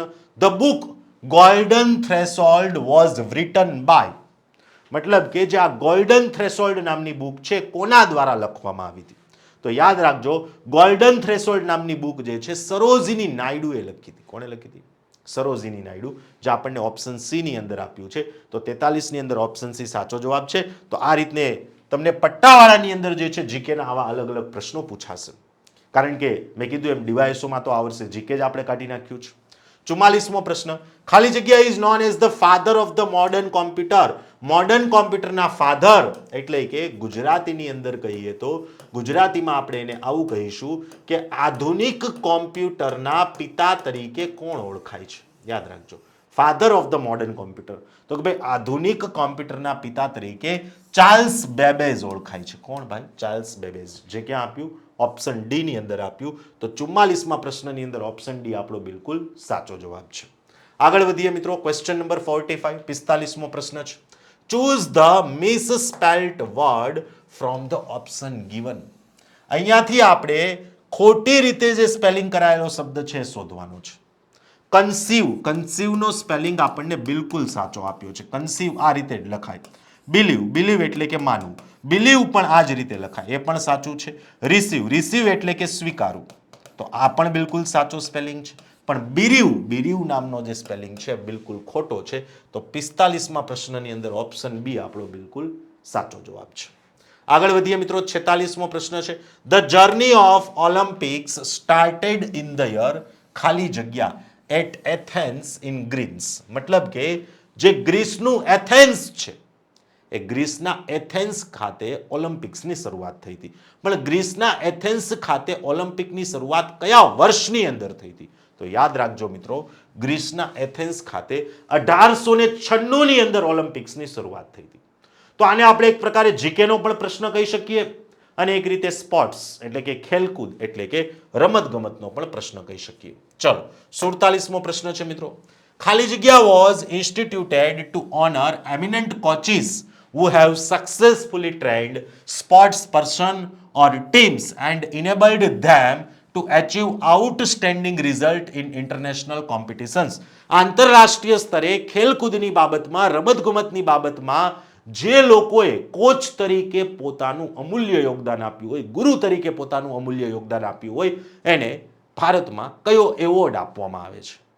હવે આનાથી તો કોણ પરિચિત ન હોય? યાદ રાખજો મિત્રો, જેણે ગુરુ તરીકે, કોચ તરીકે રમતગમતની અંદર અદ્ભુત યોગદાન આપ્યું છે ને આપણે દ્રોણાચાર્ય એવોર્ડ આપીએ છીએ. કયો એવોર્ડ આપીએ છીએ? દ્રોણાચાર્ય એવોર્ડ, જે આપણને ઓપ્શન એમાં આપ્યું છે, જે આપણો બિલકુલ સાચો જવાબ છે. આગળ વધીએ, 48મો પ્રશ્ન છે. Which of these is a famous tourist spot of India?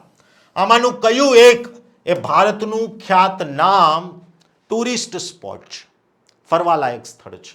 Shri Laxminarayan મંદિર, તાજમહેલ, જંતર મંતર કે પછી આપેલા બધા જ ઓપ્શન? તો યાદ રાખજો મિત્રો, તાજમહેલ કે જેને આપણે ભારતમાં એક અજાયબીના સ્થળ તરીકે પણ ઓળખીએ છીએ, એ તાજમહેલ જે છે એ ખૂબ જ ફરવાલાયક એક ફેમસ સ્પોટ છે. પણ એની સાથે આપેલા ઓપ્શન એ અને ડી, જંતર મંતર અને શ્રી લક્ષ્મીનારાયણ મંદિર, આ પણ એક ફરવાલાયક સ્થળ છે. એનો અર્થ એ થયો કે ઓપ્શન ડી, આપેલા બધા જ સ્થળો જે છે એ ભારતની અંદર આવેલા ફેમસ ટુરિસ્ટ સ્પોટ છે, ફરવાલાયકના સ્થળો છે. ચલો આગળ વધીએ, 49મો પ્રશ્ન છે. An inference that if things agree in some respect, they probably agree in other is called. મતલબ કે એવી માન્યતા કે ભાઈ એ વ્યક્તિ આ વાતમાં સહમત થયો હશે તો બીજી વાતમાં સહમત થશે જ. આવી માન્યતાને આપણે શું કહીએ છીએ? એનાલોજી, એનાગ્રામ, એનેસ્ટ્રોફ કે પછી એનેફોરા, જેને આપણે એનાલોજી કહીએ છીએ.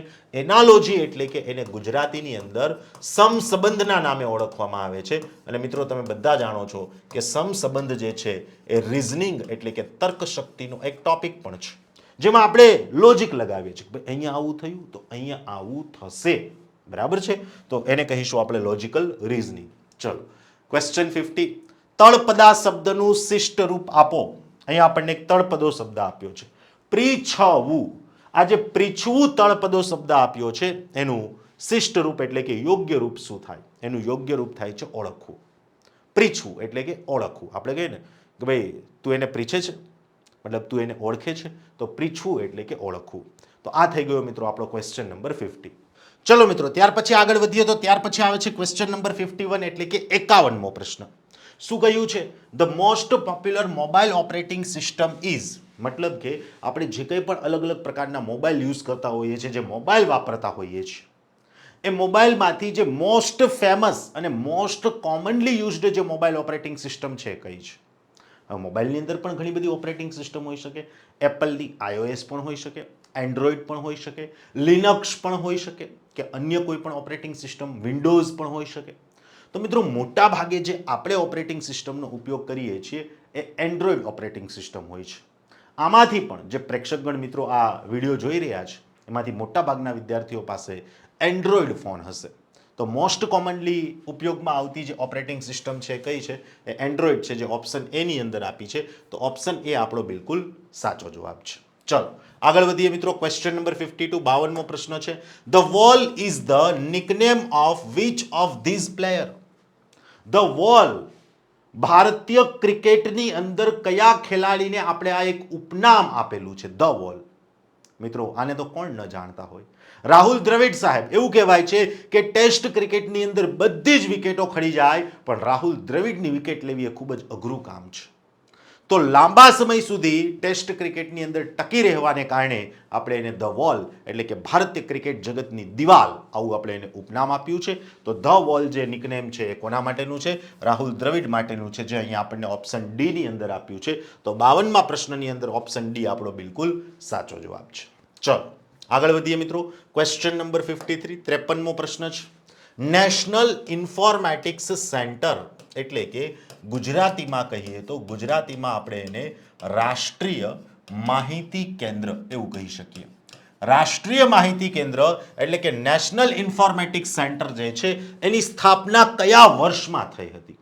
જોજો જીકે નો પ્રશ્ન છે, પણ ફરીથી કહું કે વર્ષ 2024નું જે હાઈકોર્ટ ડીવાયએસઓનું પેપર હશે એના સિલેબસમાં તમને ક્યાંય પણ જનરલ નોલેજ એટલે કે જીકે વાળો ટોપિક આપેલો નથી. 1974, 1976, 1986 અને 1966. તો યાદ રાખજો, નેશનલ ઇન્ફોર્મેટિક્સ સેન્ટર જે છે એની સ્થાપના 1976 એટલે કે 1976માં થઈ હતી, જે આપણને ઓપ્શન સી ની અંદર આપેલું છે. તો 53મા પ્રશ્ન માટે ઓપ્શન સી આપણો બિલકુલ સાચો જવાબ છે. ચલો આગળ વધીએ મિત્રો. ક્વેશ્ચન નંબર 54, 54મો પ્રશ્ન છે. વેણુ શબ્દનો આપેલા વિકલ્પોમાંથી સમાનાર્થી શબ્દ આપો. એટલે કે અહીંયા આપણે સિનોનિમ્સ વર્ડ જે છે, સમાનાર્થી શબ્દ જે છે ફાઇન્ડ આઉટ કરવાનો છે, સમાનાર્થી શબ્દ શોધવાનો છે. તો અહીંયા જે આપણને વેણુ શબ્દ આપ્યો છે એ વેણુ શબ્દનો સમાનાર્થી શબ્દ કયો છે? તો વેણુ શબ્દ જે છે એનો સમાનાર્થી શબ્દ થાય છે મિત્રો વાંસળી. વાંસળી કે જેને આપણે અંગ્રેજીમાં ફ્લૂટ કહીએ છીએ, બરાબર છે, જે કૃષ્ણ ભગવાનની પ્રિય હતી. તો વાંસળી ઓપ્શન એ જે છે એ આપણો 54મા પ્રશ્ન માટેનો બિલકુલ સાચો જવાબ છે. આગળ વધીએ. ફરી પાછો ઇંગ્લિશનો પ્રશ્ન છે. વુ પ્રોપાઉન્ડેડ ઇંગ્લિશનો નથી, જીકે નો પ્રશ્ન છે. Who propounded the Big Bang theory regarding the origin of the universe? Universe એટલે કે બ્રહ્માંડ.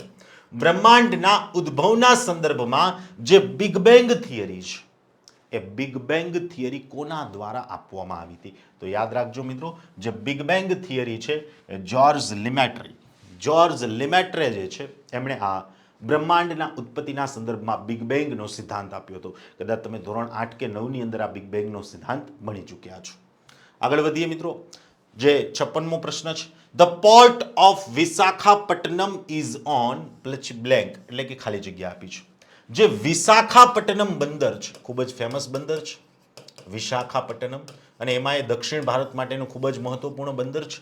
આ વિશાખાપટ્ટનમ બંદર જે છે કઈ નદી અથવા તો કયા સમુદ્ર ઉપર આવેલું છે? નદીઓના નામ આપ્યા છે. હુગલી નદી નહીં, અરબી સમુદ્ર નહીં, કાવેરી નદી નહીં. યાદ રાખજો મિત્રો, વિશાખાપટ્ટનમ જે છે એ બે ઓફ બેંગોલ એટલે કે બંગાળની ખાડીમાં આવેલું છે.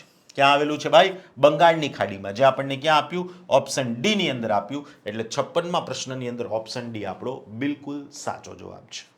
આગળ વધીએ મિત્રો. ક્વેશ્ચન નંબર 57, 57મો પ્રશ્ન છે. At Devprayag, the Bhagirathi river meets the Alaknanda river and both rivers thereafter flow on as the પછી ફરી પાછી બ્લેન્ક એટલે કે ખાલી જગ્યા આપી છે. મતલબ કે જે દેવપ્રયાગ નામનું સ્થળ છે, કયું સ્થળ છે ભાઈ? દેવપ્રયાગ. આ દેવપ્રયાગ નામનું સ્થળ જે છે અહીંયા બે અલગ અલગ નદીઓ, કઈ બે અલગ અલગ નદીઓ? તો કે ભાઈ એક છે અલકનંદા, બીજી નદી કઈ છે ભાઈ? તો કે ભાઈ બીજી નદી છે ભાગીરથી. આ ભાગીરથી અને અલકનંદા નદીઓ જે છે દેવપ્રયાગ નામના સ્થળે બંને મળે છે અને ત્યાંથી પછી તે એક જ નદી તરીકે આગળ વહે છે અને તે કયા નામે ઓળખાય છે? તો યાદ રાખજો મિત્રો, આગળ જતા તે ગંગા નદીના નામે ઓળખાય છે, જે ગંગા ઓપ્શન એ ની અંદર આપેલું છે. તો 57માં પ્રશ્નની અંદર ઓપ્શન એ આપણો બિલકુલ રાઈટ આન્સર છે. આગળ વધીએ મિત્રો, ક્વેશ્ચન નંબર 58, 58મો પ્રશ્ન છે મિત્રો આપણી સ્ક્રીન ઉપર. The tropical cyclone that has made landfall along the Tamil Nadu Puducherry coast recently was પછી ખાલી જગ્યા એટલે કે બ્લેન્ક આપેલી છે.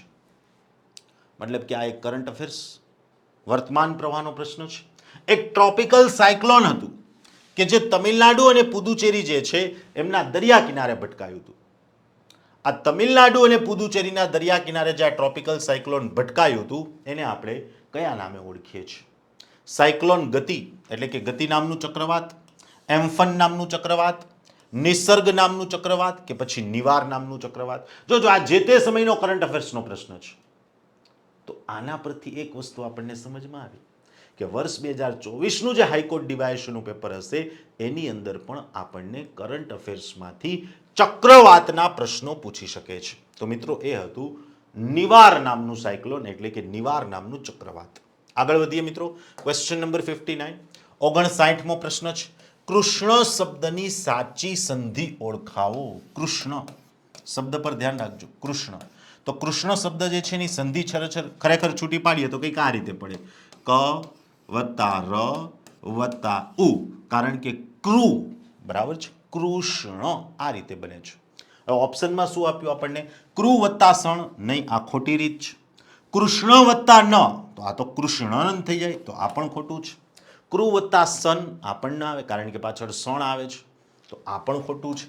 તો આપેલ પૈકી એક પણ નહીં. આ આપણો સાચો જવાબ બનશે, જે આપણને ઓપ્શન બી ની અંદર આપ્યું છે. મિત્રો ગુજરાતીની અંદર જે સંધિના નિયમો છે એમાં મને જેટલી ખબર છે એટલું મેં તમને સમજાવ્યું, મને વધારે ખબર નથી.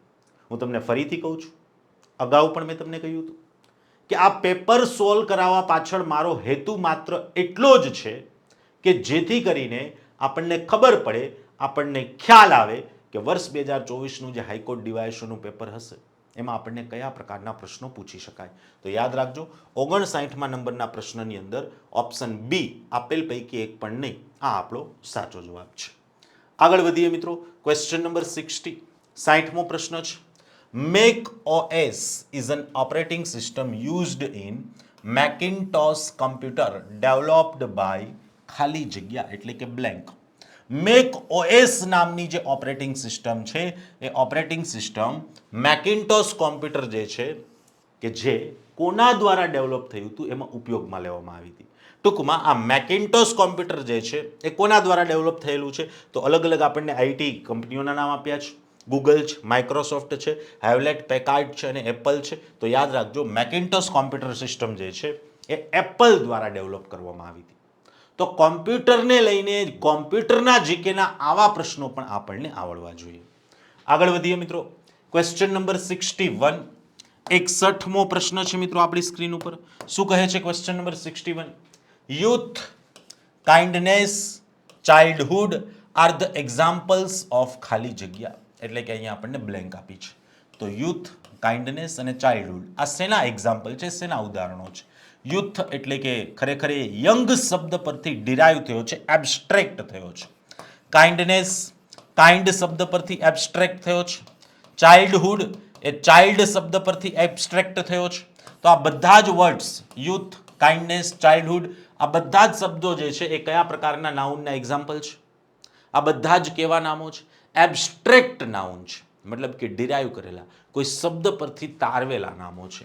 તો અહીંયા જે ઓપ્શન એ આપણને આપ્યું છે એ આપણો બિલકુલ સાચો જવાબ છે. આગળ વધીએ મિત્રો, ક્વેશ્ચન નંબર 62 62મો પ્રશ્ન છે મિત્રો આપણી સ્ક્રીન ઉપર. શું કહ્યું છે? ખાલી જગ્યા is the part of computer that performs the main function of information processing. જે આપણું પીસી હોય, જે પર્સનલ કોમ્પ્યુટર હોય, એ પર્સનલ કોમ્પ્યુટરનો કયો એક ભાગ એવો છે કે જે આપણા માટે મુખ્યત્વે કામ કરતો હોય છે, જેને આપણે કમ્પ્યુટરનું મગજ એવું પણ કહેતા હોઈએ છીએ? એ છે મિત્રો સીપીયુ, સેન્ટ્રલ પ્રોસેસિંગ યુનિટ, જે આપણને ઓપ્શન સી માં આપેલું છે. તો 62મા પ્રશ્નની અંદર ઓપ્શન સી આપણો બિલકુલ સાચો જવાબ છે. આગળ વધીએ મિત્રો. ક્વેશ્ચન નંબર 63 63મો પ્રશ્ન છે. Who among these is an eminent sport person of India in the game of badminton? મતલબ કે પ્રશ્ન એવો છે, જો સ્પોર્ટ્સ વર્ષ 2021ના સિલેબસની અંદર સ્પોર્ટ્સ આપ્યું હતું, 2024ના ડીવાયએસઓના સિલેબસની અંદર સ્પોર્ટ્સ નથી, જીકે પણ નથી, પણ હા, જે લોકો હાઈકોર્ટ પટ્ટાવાળાની તૈયારી કરે છે એને જીકે પણ આપ્યું છે, સ્પોર્ટ્સ પણ આપ્યું છે, પણ ત્યાં પ્રશ્નો તમને ડીવાયએસઓની જેમ અંગ્રેજીમાં નહીં પૂછાય, ગુજરાતીમાં પૂછાશે. બરાબર છે? તો ભારતના બેડમિન્ટન રમત સાથે જોડાયેલા ખ્યાતનામ ખેલાડી કોણ હતા? આને તો કોણ ન ઓળખે? દીપિકા પાદુકોણના પિતાશ્રી એટલે કે પ્રકાશ પાદુકોણ. પ્રકાશ પાદુકોણ જે છે એ બેડમિન્ટનની રમત સાથે જોડાયેલા ભારતના પ્રખ્યાત ખેલાડી હતા, જે પ્રકાશ પાદુકોણ આપણને ઓપ્શન બી ની અંદર આપેલું છે. ચલો આગળ વધીએ. 64 64મો પ્રશ્ન છે મિત્રો આપણી સ્ક્રીન ઉપર. નીચે આપેલા વિકલ્પોમાંથી કઈ જોડણી ખોટી છે એ આપણે ફાઇન્ડ આઉટ કરવાનું છે, એ આપણે શોધવાનું છે. મતલબ કે wrong જોડણી, ખોટી જોડણી શોધવાની છે. પહેલું છે મિત્રો અહીંયા, પહેલું આપણને શું આપ્યું છે? પહેલું આપ્યું છે આપણને અહીંયા જિજ્ઞાસા. બીજું શું આપ્યું છે આપણને? બીજું અહીંયા આપ્યું છે આપણને ઐતિહાસિક. આ બંને જોડણીઓ સાચી છે. ત્રીજું છે સ્વાભાવિક, આ પણ સાચું છે. ચોથું છે ખૂબસૂરત. જોજો, યાદ રાખજો, ખૂબસૂરતની અંદર જે સુરત લખ્યું છે, સુરતમાં જે હસ્વ છે એ ખોટું છે, કારણ કે આ રીતે સુરત લખો તો એ સુરત સિટી, શહેરનું નામ થાય. પણ અહીંયા જે સુરત જે સંદર્ભમાં આપ્યું છે, સૌંદર્યના સંદર્ભમાં આપ્યું છે, સૌંદર્યના સંદર્ભમાં સુરત આ રીતે લખાય. તો ખૂબસૂરતની સાચી જોડણી શું થાય? ખૂબસૂરતની સાચી જોડણી આ રીતે થશે, ખૂબસૂરત, જે ક્યાં છે? ઓપ્શન ડી ની અંદર છે. તો ઓપ્શન ડી આપણા પ્રશ્નનો બિલકુલ સાચો જવાબ છે. આગળ વધીએ મિત્રો. 65 the study of internal structure of organisms is known as. મતલબ કે જે ઓર્ગેનિઝમ હોય એ ઓર્ગેનિઝમનું જે ઇન્ટરનલ સ્ટ્રક્ચર છે, જેનું આંતરિક માળખું છે, એ આંતરિક માળખાના અભ્યાસને કયા નામથી ઓળખવામાં આવે છે? એનેટોમી, એન્થ્રોપોલોજી, ડેમોગ્રાફી કે પછી એગ્રોનોમી? તો યાદ રાખજો, જે ઓર્ગેનિઝમનું ઇન્ટરનલ સ્ટ્રક્ચર હોય છે એ ઓર્ગેનિઝમના ઇન્ટરનલ સ્ટ્રક્ચરને આપણે એનેટોમીના નામથી ઓળખીએ છીએ, જે આપણને ઓપ્શન એ ની અંદર આપ્યું છે. તો 65 માટે ઓપ્શન એ આપણો બિલકુલ સાચો જવાબ છે. આગળ વધીએ મિત્રો. ક્વેશ્ચન નંબર 66 66મો પ્રશ્ન આપ્યો છે મિત્રો આપણી સ્ક્રીન ઉપર. Choose the correct meaning of the idiom. મતલબ કે અહીંયા આપણને એક કહેવત આપેલી છે, જે કહેવતનો સાચો અર્થ આપણે શોધવાનો છે. શું છે કહેવત? Face the music. ઇંગ્લિશમાં ફેસ ધ મ્યુઝિકનો મતલબ શું થાય? Be prepare for the reaction of the action. તમે જે કામ કર્યું છે એના પ્રતિ ઉત્તર માટે તૈયાર રહો. આપણે ઘણીવાર કહીએ ને, જોજો ભાઈ તૈયાર રહેજે, તું જે પગલું ભરસ એનું પરિણામ ભોગવવા માટે તૈયાર રહેજે. અને અંગ્રેજીમાં કહેવાય be ready to face the music. Be ready to face the music એટલે જો લૂઝ વન્સ ટેમ્પર ખોટું, નન ઓફ ધીઝ જોઈએ પહેલા, હિયર ધ સાઉન્ડ પ્રોપરલી ખોટું, face the consequence on one's action બરાબર છે, સાચું છે.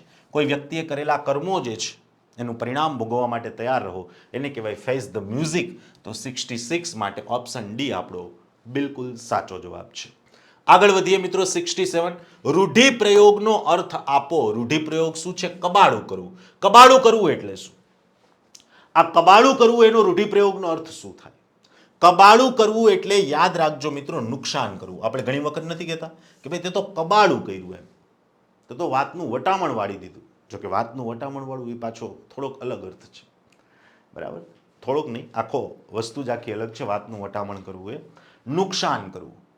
તે તો બધું ધનોત પનોત કાઢી નાખ્યું, રમણ ભમણ કરી દીધું, દેશી ભાષામાં કહું તો કબાડું કરવું એટલે કે નુકસાન કરવું, જે આપણને અહીંયા ઓપ્શન ડી માં આપ્યું છે. ડી આપણો સાચો જવાબ છે.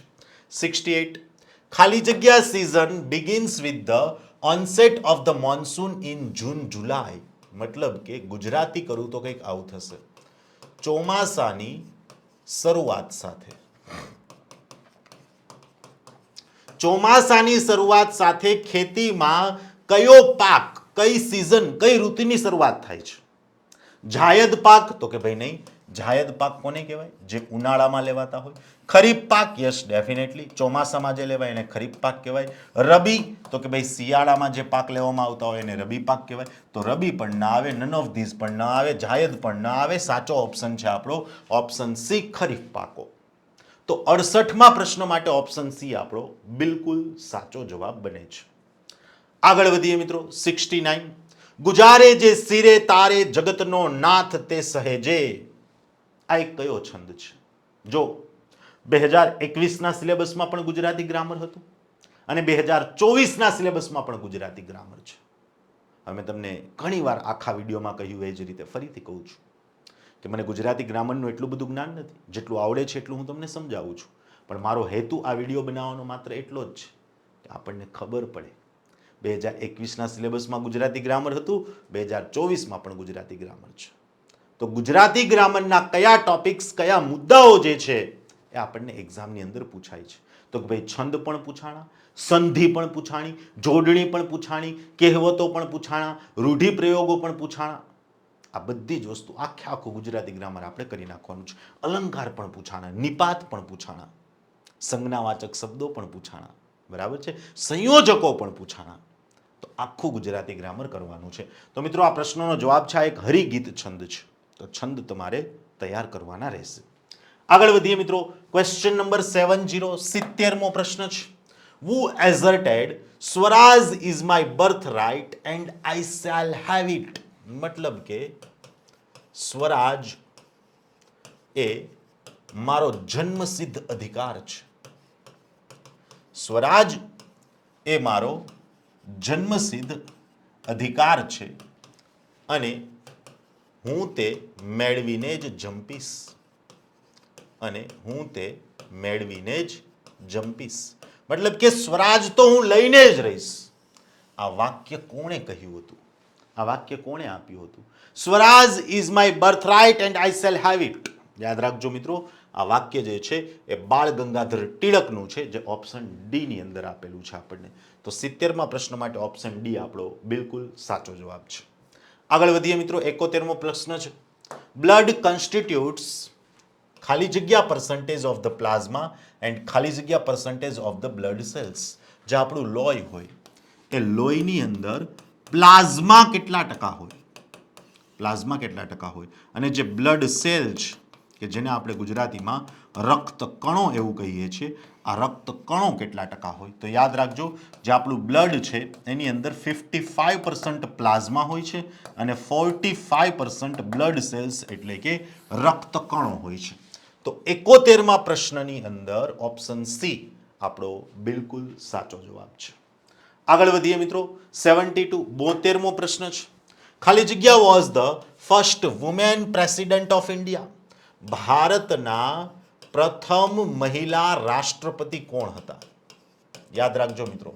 હુ was the first women president of India. ભારતના પ્રથમ મહિલા રાષ્ટ્રપતિ.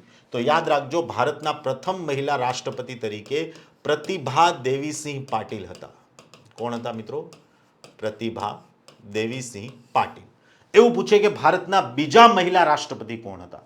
તો યાદ રાખજો મિત્રો, ભારતના બીજા મહિલા રાષ્ટ્રપતિ તરીકે દ્રૌપદી ચંદ્ર મુર્મુ મેડમ હતા. કોણ હતા? દ્રૌપદી ચંદ્ર મુર્મુ. તો પ્રથમ મહિલા રાષ્ટ્રપતિ પ્રતિભા દેવીસિંહ પાટીલ, જે ઓપ્શન ડી માં આપ્યું છે. તો 72મા પ્રશ્ન માટે ઓપ્શન ડી આપણો બિલકુલ સાચો જવાબ છે. આગળ વધીએ મિત્રો. 73, નિપાત શોધો ગ્રાહકોને પણ ઠાવકાઈથી સાચવે. ગ્રાહકોને પણ ઠાવકાઈથી સાચવે. આ વાક્યની અંદર આપણો નિપાત કયો છે? નિપાત કોને કહેવાય? ગુજરાતી વ્યાકરણની અંદર કોઈ પણ શબ્દ કાઢી નાખવાથી એ વાક્યના અર્થમાં કોઈ ફરક ન પડતો હોય તો એને આપણે નિપાત કહીએ છીએ. ગ્રાહકોને પણ ઠાવકાઈથી સાચવે. કયો શબ્દ? પણ. જે પણ શબ્દ છે અહીંયા શું છે? પણ શબ્દ જે છે એ અહીંયા આપણો નિપાત છે. તો પણ ક્યાં આપ્યું છે આપણને? ઓપ્શન ડી ની અંદર આપેલું છે. તો 73મા પ્રશ્નની અંદર ઓપ્શન ડી આપણો બિલકુલ સાચો જવાબ છે. આગળ વધો મિત્રો. Question number 74. 74મો પ્રશ્ન છે આપણી સ્ક્રીન ઉપર. ધ ગરિમા ગૃહ shelter home facility for transgender persons has been inaugurated in which of these cities?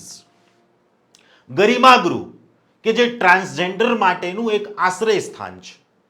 તો ટ્રાન્સજેન્ડર માટેના આવા આશ્રય સ્થાન, આવા ગરિમા ગૃહો જે છે એ ભારતના કયા શહેરમાં શરૂ કરવામાં આવ્યા? તો ફરી પાછો આ કરંટ અફેર્સ કમ જીકે નો પણ પ્રશ્ન કહી શકાય એવો પ્રશ્ન છે. કરંટ અફેર્સ તો ઓલરેડી આપણા સિલેબસમાં છે, તો આવું બધું આપણે કરવું પડશે. તો વડોદરા શહેરની અંદર જે છે ટ્રાન્સજેન્ડર્સ માટે આપણે ગરિમા ગૃહ નામના આશ્રય સ્થળો એટલે કે નિવાસ સ્થાનોની શરૂઆત કરી, જે ઓપ્શન એ માં છે. તો 74માં ઓપ્શન એ સાચો જવાબ. 75. Choose the synonyms of warning. Warning, warning એટલે કે ગુજરાતીમાં આપણે એને ચેતવણી એવું કહીએ છીએ. તો ચેતવણીનો સમાનાર્થી શબ્દ શોધો.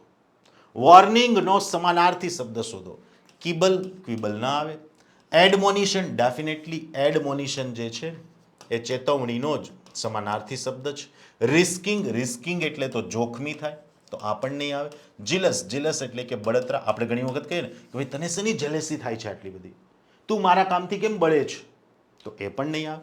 તો ઓપ્શન સી આપણો બિલકુલ સાચો જવાબ છે. તો આપણે વોકેબ પણ કરવું પડશે, અને ઇંગ્લિશની સાથે સાથે વોકેબ કરવાનો અને કરંટ અફેર્સ કરવાનો સૌથી સરળ રસ્તો છે ઇંગ્લિશ ન્યૂઝપેપર વાંચતા શીખી જાઓ. કરંટ અફેર્સ પણ મળશે, ઇંગ્લિશ પણ શીખવા મળશે, વોકેબ પણ શીખવા મળશે, અને ડીવાયએસઓ પણ બન્યા છે. ચલો આગળ વધીએ. 76 પર આગળ વધીએ પહેલા મિત્રો, તમે હાઈકોર્ટ ડીવાયએસઓની તૈયારી કરી રહ્યા હોય તો હું તમને ફરીથી એક વખત કહી દઉં કે જે વિદ્યાર્થીઓ હાઈકોર્ટ ડીવાયએસઓની તૈયારી કરી રહ્યા છે એમણે સૌથી પહેલા તો એપ્લિકેશન સ્ટોરમાં જઈ વિશાલ ખોડીફાળ એપ્લિકેશન ડાઉનલોડ કરી લેવાની છે. આ એપ્લિકેશન પર આવનારા 2 થી 3 દિવસમાં જ આપણે હાઈકોર્ટ બેલીફ, હાઈકોર્ટ ડીવાયએસઓ અને હાઈકોર્ટ પટ્ટાવાળા આ 3 કોર્સિસ જે છે એ આપણે એપ્લિકેશનની અંદર મૂકી દેવાના છીએ. તો કમિંગ સૂન છે, જો લખ્યું જ છે. હાઈકોર્ટ ડીવાયએસઓનો ફૂલ કોર્સ જે છે એ ટૂંક જ સમયની અંદર આપણે લોન્ચ કરવાના છીએ. તો 76 which of these is અથવા તો these are the physical divisions of the Indian subcontinent, મતલબ કે જે ભારતીય ઉપમહાદ્વીપ છે, જેને ગુજરાતીમાં શું કહેવાય? ભારતીય ઉપમહાદ્વીપ. ભારતીય ઉપમહાદ્વીપના કયા કયા વિભાગો નીચેનામાંથી છે? Option A the great Indian desert, ભારતનું રણ. ધ ગ્રેટ નોર્ધન પ્લેન્સ, ભારતનું ઉત્તરી મેદાન. All of these the coastal plains એટલે કે ભારતના દરિયાકાંઠાના પ્રદેશો. તો ડેફિનેટલી ઓલ ઓફ ધીઝ એ આપણો સાચો જવાબ છે, જે ઓપ્શન બી માં છે. તો 76મા પ્રશ્ન માટે ઓપ્શન બી આપણો બિલકુલ રાઈટ આન્સર બની રહ્યો છે. આગળ વધીએ મિત્રો. ક્વેશ્ચન નંબર 77, 77મો પ્રશ્ન છે. A group of words which make a complete sense is called a ખાલી જગ્યા, મતલબ કે બ્લેન્ક. શબ્દોનો એક સમૂહ કે જે કંઈક મિનિંગફુલ અર્થ બનાવે છે. શબ્દોનો આ સમૂહ કે જે મિનિંગફુલ અર્થ બનાવે છે એને શું કહેવાય? મિત્રો શબ્દોનો સમૂહ ભેગો થાય એટલે એક વાક્ય બને. એકદમ સિમ્પલ વસ્તુ છે. વાક્યને અંગ્રેજીમાં શું કહેવાય? તો કે ભાઈ વાક્યને અંગ્રેજીની અંદર સેન્ટેન્સ કહેવાય, જે ઓપ્શન એ માં આપ્યું છે. આથી 77મા પ્રશ્ન માટે ઓપ્શન એ આપણો બિલકુલ રાઈટ આન્સર છે. આગળ વધીએ મિત્રો. Question number 78. કોઈ આવી રહ્યું છે. આ વાક્યની અંદર જે કોઈ છે એ કયા પ્રકારનું સર્વનામ છે? સ્વાભાવિક છે, એકદમ સરળ છે. કોઈ આવી રહ્યું છે, કોણ આવે છે? વી ડોન્ટ નો, આપણને નથી ખબર. મતલબ કે વસ્તુ નિશ્ચિત નથી, અનિશ્ચયવાચક સર્વનામ છે. જો સામું જ દેખાય છે ઓપ્શન બી માં. તો કોઈ આવી રહ્યું છે, એમાં કોઈ કયા પ્રકારનું સર્વનામ છે? અનિશ્ચયવાચક. આવા સરળ પ્રશ્નો આપણને ગુજરાતી અને અંગ્રેજીમાં પૂછાય છે. ટેન્શન ના લો. ડીવાયએસઓનું ફોર્મ ભર્યું હોય તાત્કાલિક ધોરણે તૈયારી કરવા માંડો અને ડીવાયએસઓની પોસ્ટ તમે પાકી કરો. હા, તમને એવું લાગતું હોય કે મારી ક્યાંય મદદની જરૂર છે તો ડેફિનેટલી વિશાલ ખોડીફાળ એપ્લિકેશન ડાઉનલોડ કરો. એપ ઉપર આપણે 2 થી 3 દિવસની અંદર જ આખો કોર્સ મૂકી દેવાના છે. તમે એમાં જોડાઈ અને તમારી તૈયારીને આગળ વધારી શકો છો. ચલો આગળ વધીએ તો 78માં ઓપ્શન બી. 79 ખાલી જગ્યા founded the Ramakrishna mission in 1897. 1897 ની અંદર જે રામકૃષ્ણ મિશનની સ્થાપના થઈ એ રામકૃષ્ણ મિશનની સ્થાપના કોણે કરી હતી? શ્રી રામકૃષ્ણ પરમહંસ નહીં, રામકૃષ્ણ પરમહંસ કે જે સ્વામી વિવેકાનંદના ગુરુ હતા. સ્વામી દયાનંદ સરસ્વતી નહીં, એણે તો આર્ય સમાજની સ્થાપના કરી હતી. રાજા રામ મોહન રાય નહીં, એ પણ નહીં આવે. સ્વામી વિવેકાનંદ ડેફિનેટલી. રામકૃષ્ણ મિશનની સ્થાપના કોણે કરી હતી? સ્વામી વિવેકાનંદ જે છે એણે રામકૃષ્ણ મિશનની સ્થાપના કરી હતી. તો ઓપ્શન ડી આપણો સાચો જવાબ છે. એકદમ બેઝિક જે ધોરણ 8, 9, 10માં ભણ્યા એવો સવાલ પૂછ્યો છે. ચલો 80મો પ્રશ્ન છે the plural of focus is, મતલબ કે જે ફોકસ છે એનું પ્લુરલ ફોર્મ કયું થાય? તો ફોકસનું પ્લુરલ ફોર્મ થાય છે ફોકી. શું થશે મિત્રો? ફોકી. તો જો આવું તમને ઇંગ્લિશ વોકેબ પાછું આવડવું જોઈએ અને ઇંગ્લિશ વ્યાકરણ પણ આવડવું જોઈએ. તો 80 ની અંદર ઓપ્શન સી આપણો સાચો જવાબ છે.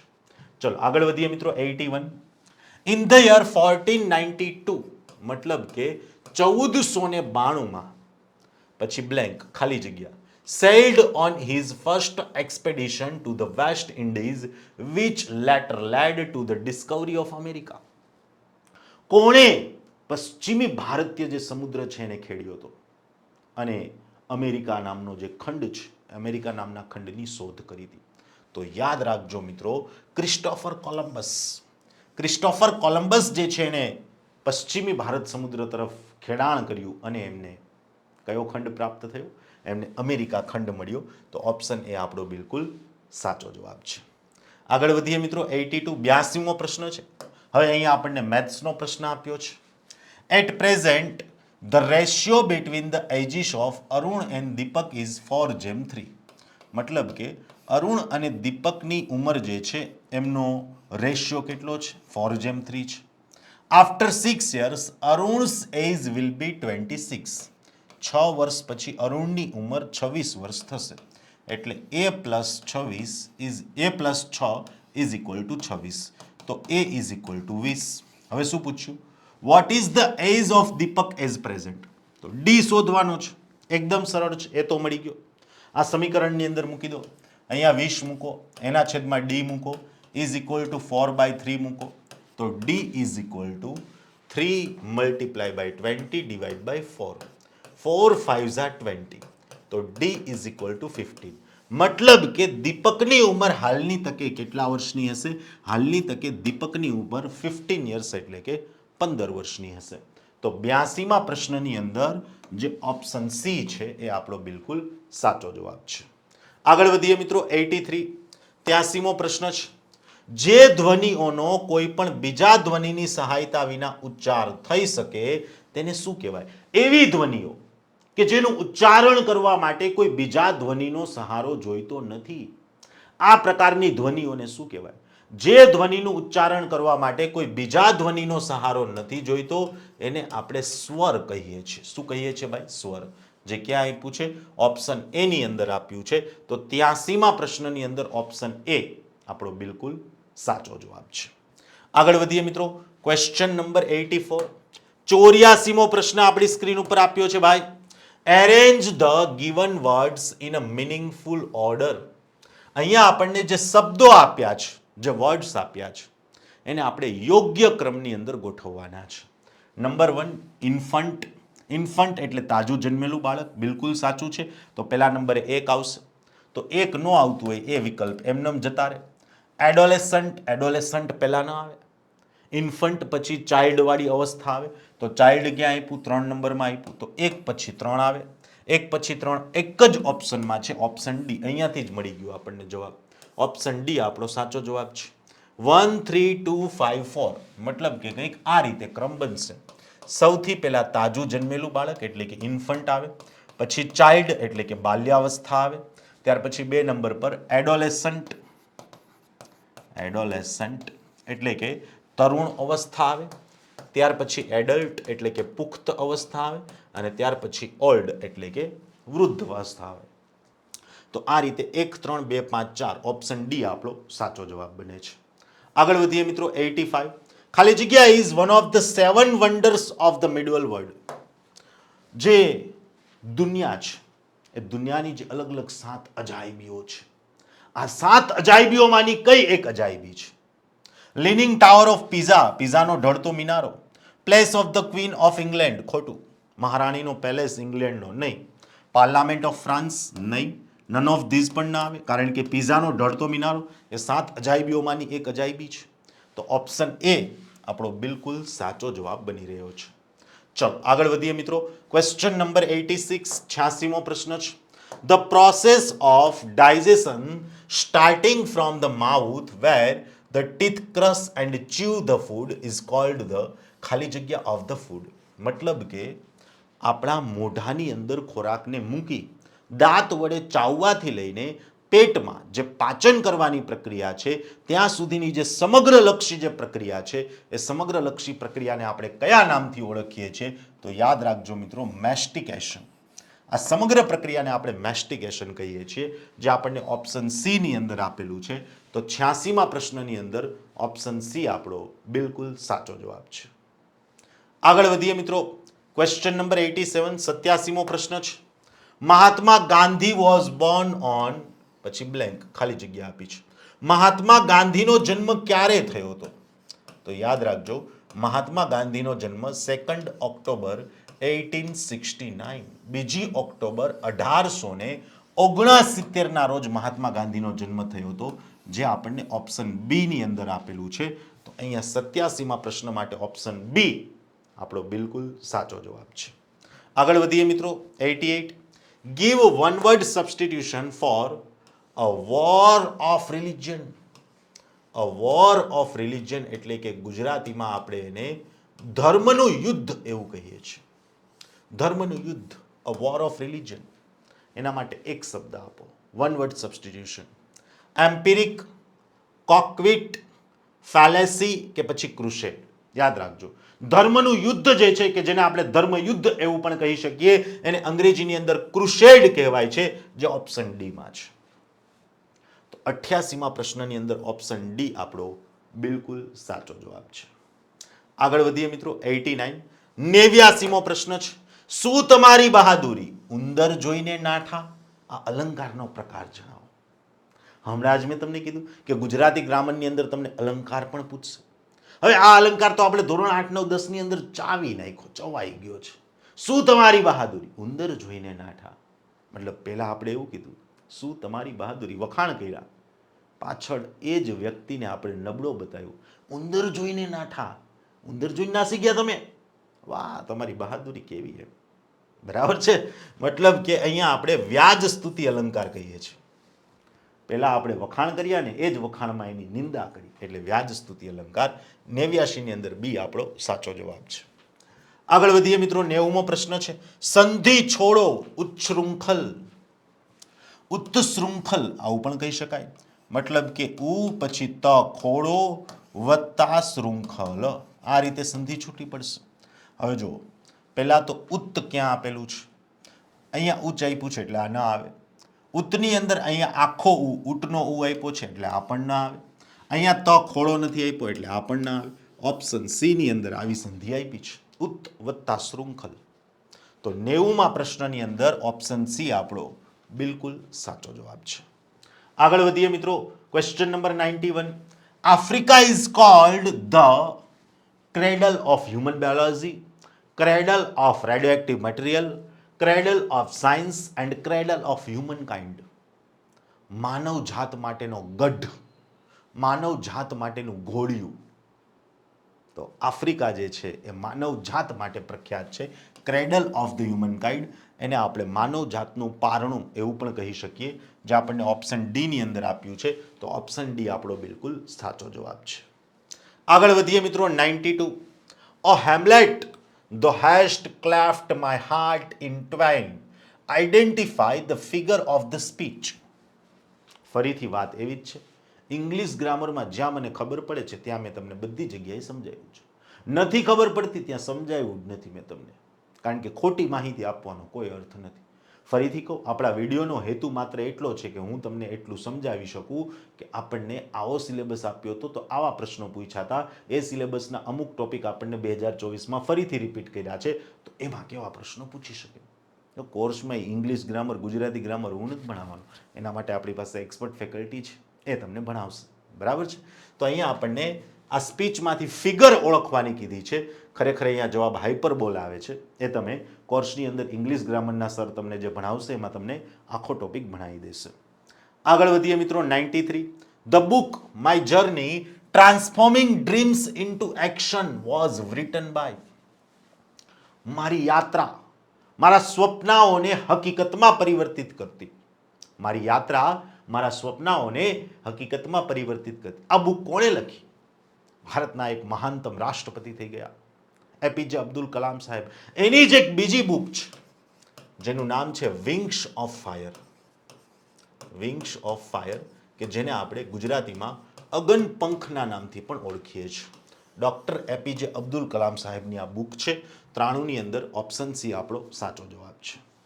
આગળ વધીએ મિત્રો. 94, convert the following into passive. આપણને એક્ટિવ વાક્ય આપ્યું છે ને પેસિવમાં કન્વર્ટ કરવાનું છે. Did you post the letter? Did you post the letter? શું તમે લેટરને પોસ્ટ કરી દીધો? તો સૌથી પહેલા તો ધ લેટર જે છે એ ક્યાં આવી જાય? આગળ આવી જાય. ડીડ આપ્યું છે મતલબ કે ભૂતકાળ છે, તો કંઈક આ રીતે બનશે.